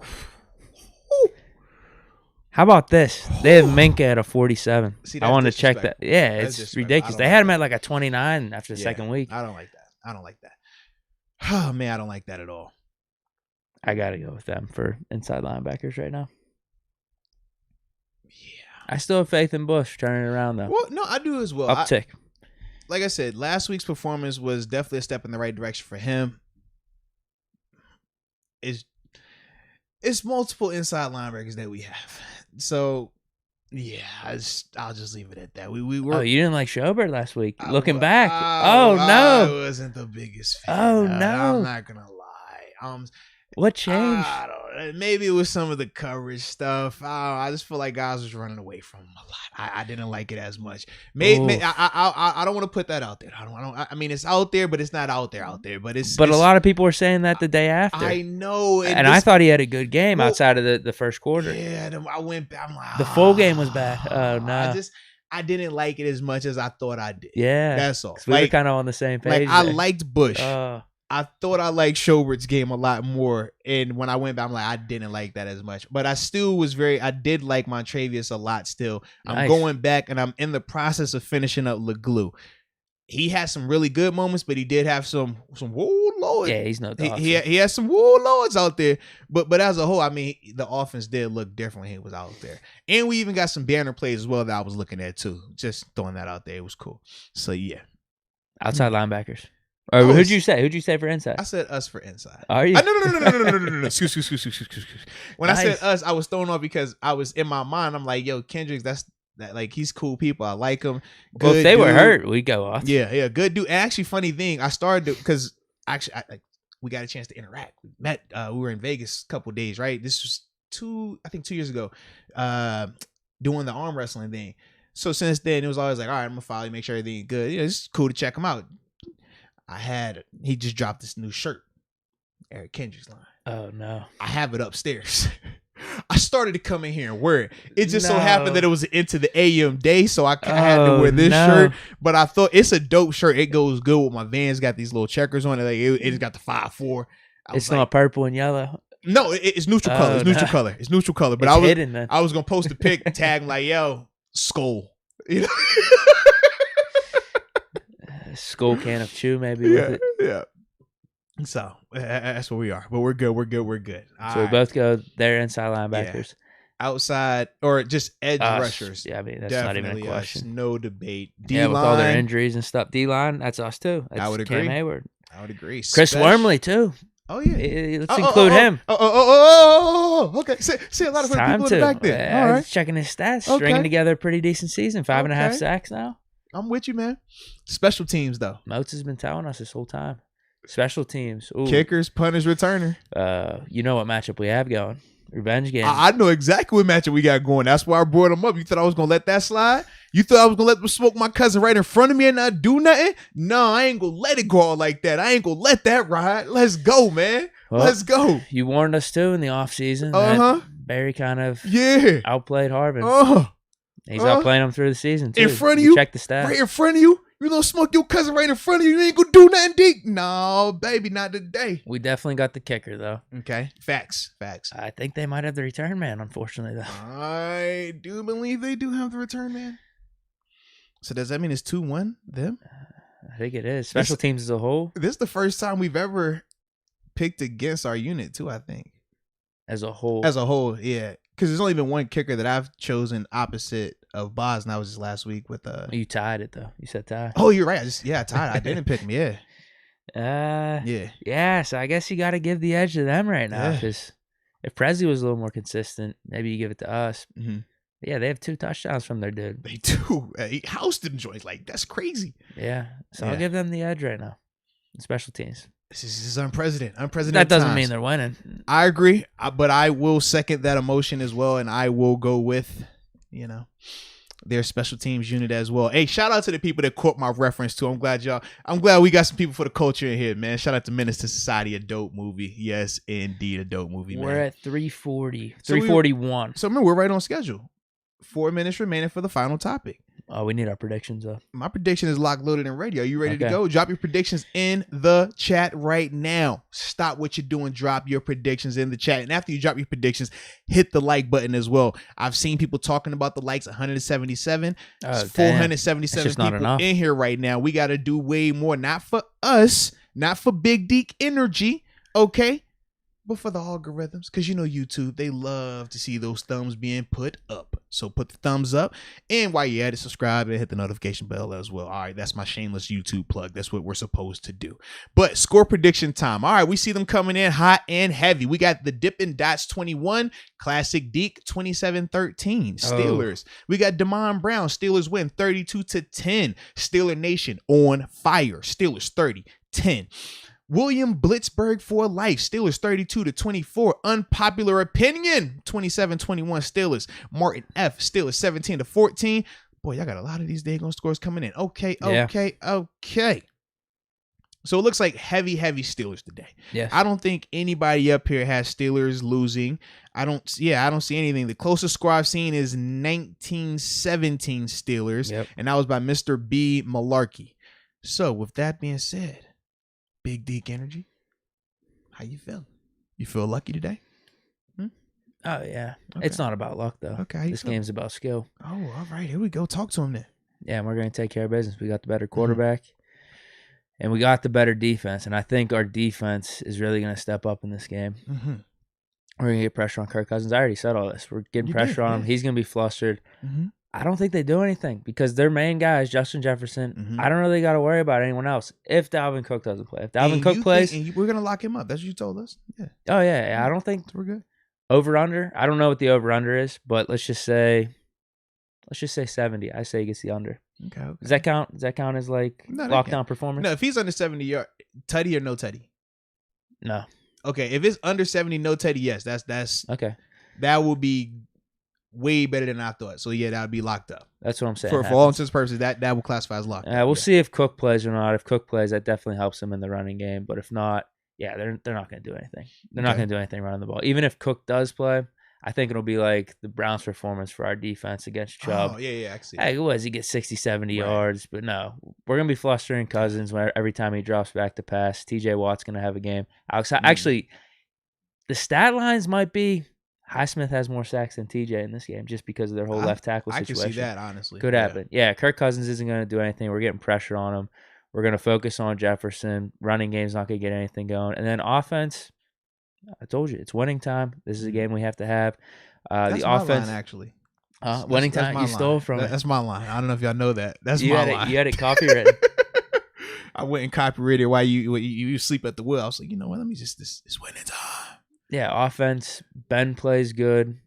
Najee plays. We just have a really good game on offense all around because I don't think their defense is really that good. Defensive line wise and in the secondary. So yeah, we take care of business. We get 27. They only get 10 though. Okay. No. 24. We get 24. They get 10. Okay. So 2 scores. I like it.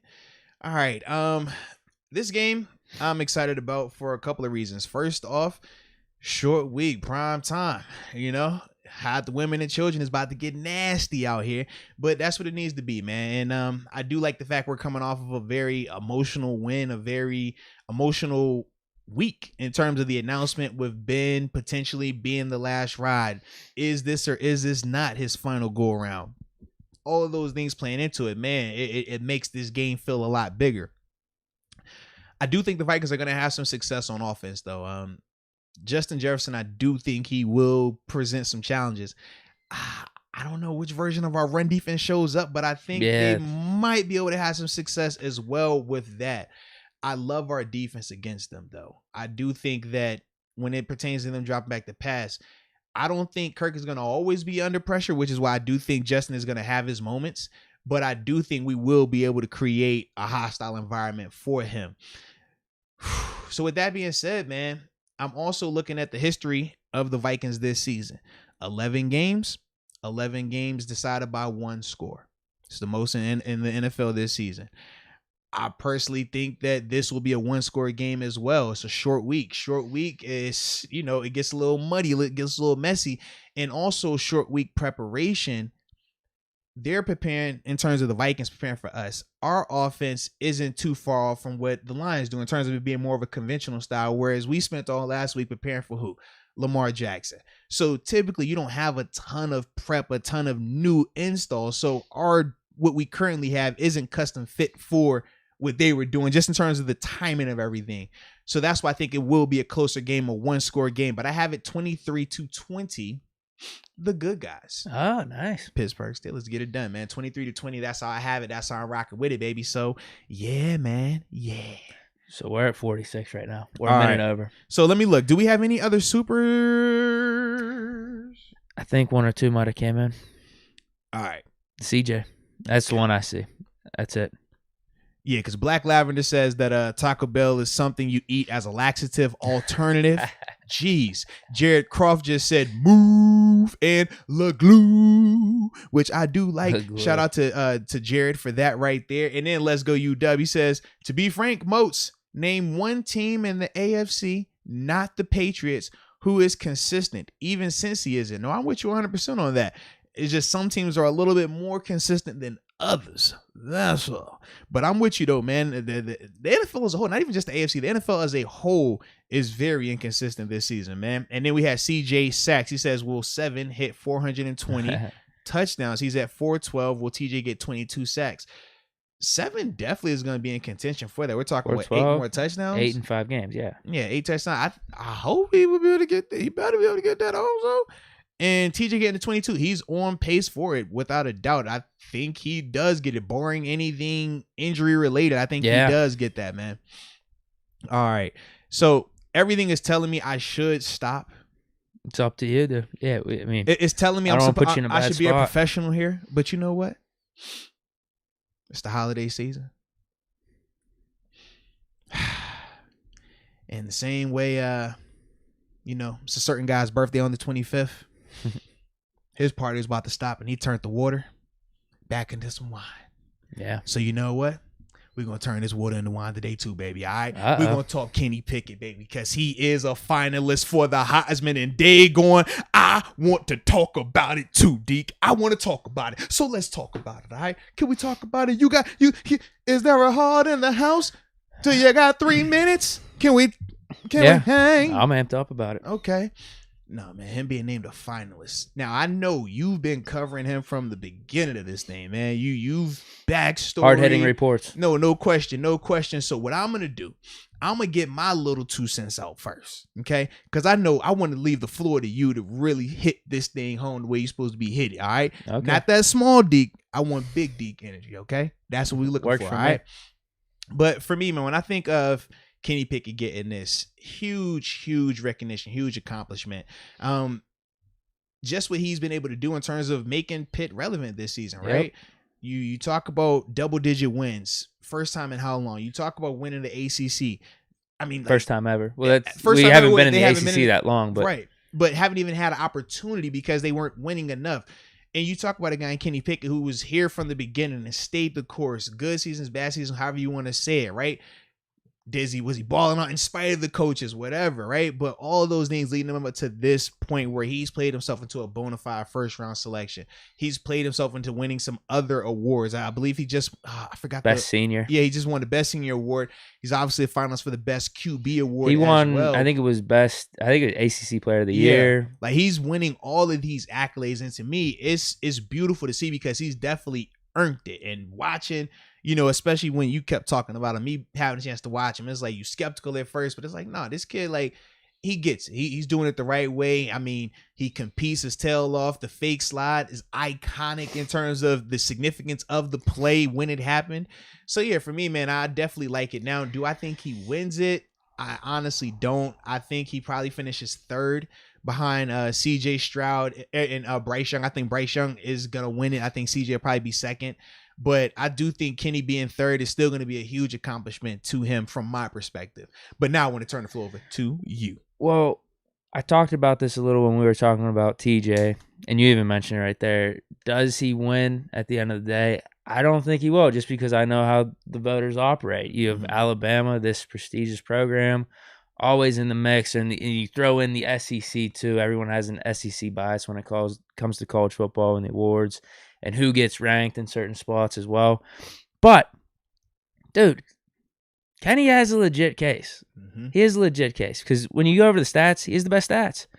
4,319 passing yards to Bryce Young's 4,322 passing yards. Wash. 3-yard difference there. Total touchdowns. Kenny Pickett has 47. That's 42 passing, 5 rushing touchdowns. Bryce Young has 43 passing touchdowns, 1 rushing touchdown.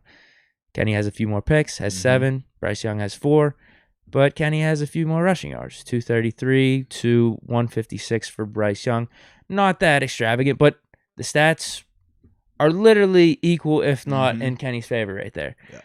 Meanwhile, you have Bryce Young at minus 3,000 for the betting odds. You have Kenny Pickett at plus 2,500. And then randomly, the dude from Michigan that you were talking about, I'm like, he shouldn't even be in this conversation. Yeah. I don't know where the hell he came from, but he's at plus 2,000. The Ohio State game made people really, really start to pay attention. He's a good player, but I don't think he's better than the cat from Oregon. Well, someone was even bringing up the guy from Alabama has better stats. Yeah. He's like 15 sacks and like more tackles, whatever it is. But anyway, I get it if it's Bryce Young because he's deserving of the award. He's played really good this year, not taking anything away from him. But I think Kenny has a legitimate case. I don't think he should be overlooked because of everything that you said. Pitt was like a relevant program over the past decade.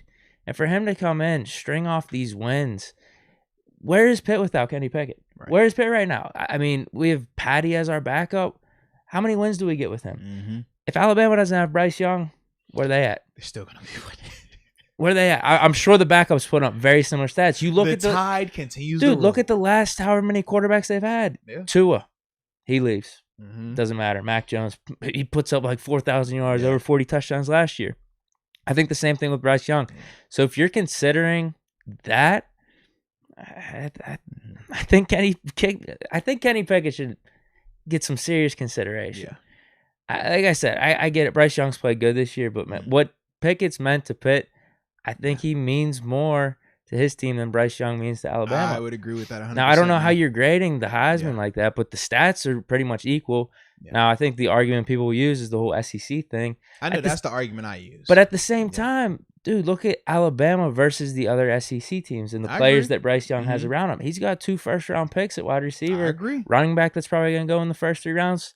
Outside of Jordan Addison with Pitt's offense, who's getting drafted like that? I agree. So, but let's not overlook Kenny Pickett, man. I don't think he's going to win just because of everything I said with the SEC bias and how probably people look at Alabama as a program and whatnot. But damn, dude, I think Kenny deserves a fair shot at this. Yeah, the only thing with that SEC argument, I know people will use it and say, well, look at the weapons he has in terms of Bryce Young, but you also have to think about the caliber of defenders he's going against also.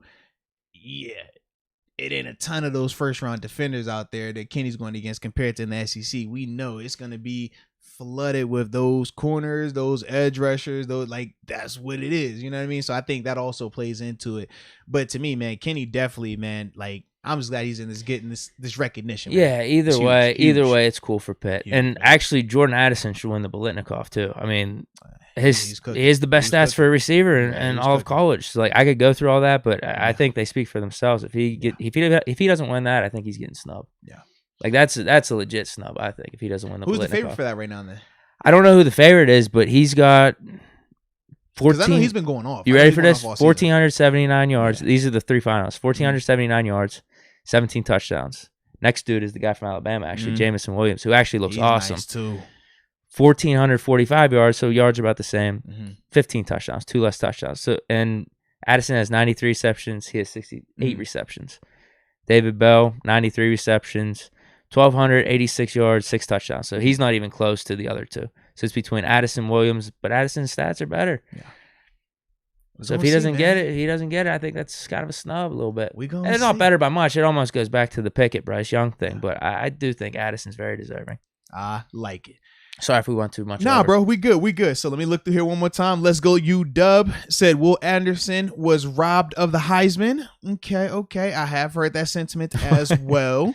I have. And then with the final one was Damon Brown. Damon Brown says, speaking of the draft, what are your thoughts on us trying to possibly draft Jordan Davis out of Georgia? That's the big cat, number 99. Everybody keeps. You've probably seen him on social media. Massive. We talked about him last week or something, last podcast. Yeah. I haven't looked at him enough to decide if we would draft him or not. It can't hurt when you turn just talking about just a really good D lineman, knowing our current situation on our D line, it wouldn't hurt us. But I haven't looked at him enough to even like make that statement all the way just yet. That's my thing. But I'm not against it though. You? I'm not against it. I just think we got bigger needs. Yeah. Offensive line, cornerback, inside linebacker, whatever. Because we could bring back Alu and Tuitt coming back, hopefully next year. It doesn't hurt. You're right. It doesn't hurt. It's not going to hurt at all. I wouldn't be pissed off about the pick. Nah, I agree. All right. But with that being said, I do got to get ready to roll it because I got to be somewhat professional. Okay. Yeah. So with that being said, shout out to everybody that was on with us today. I hope y'all enjoyed the show. As always, ton of fun. Shout out to everybody, man, that continues to show us love, man. We really appreciate it from the heart. So with that being said, get your research on. Big game tomorrow night, prime time. And we will see y'all on Friday. It's going to be awesome as it always is. So with that being said, until next time, baby. Peace.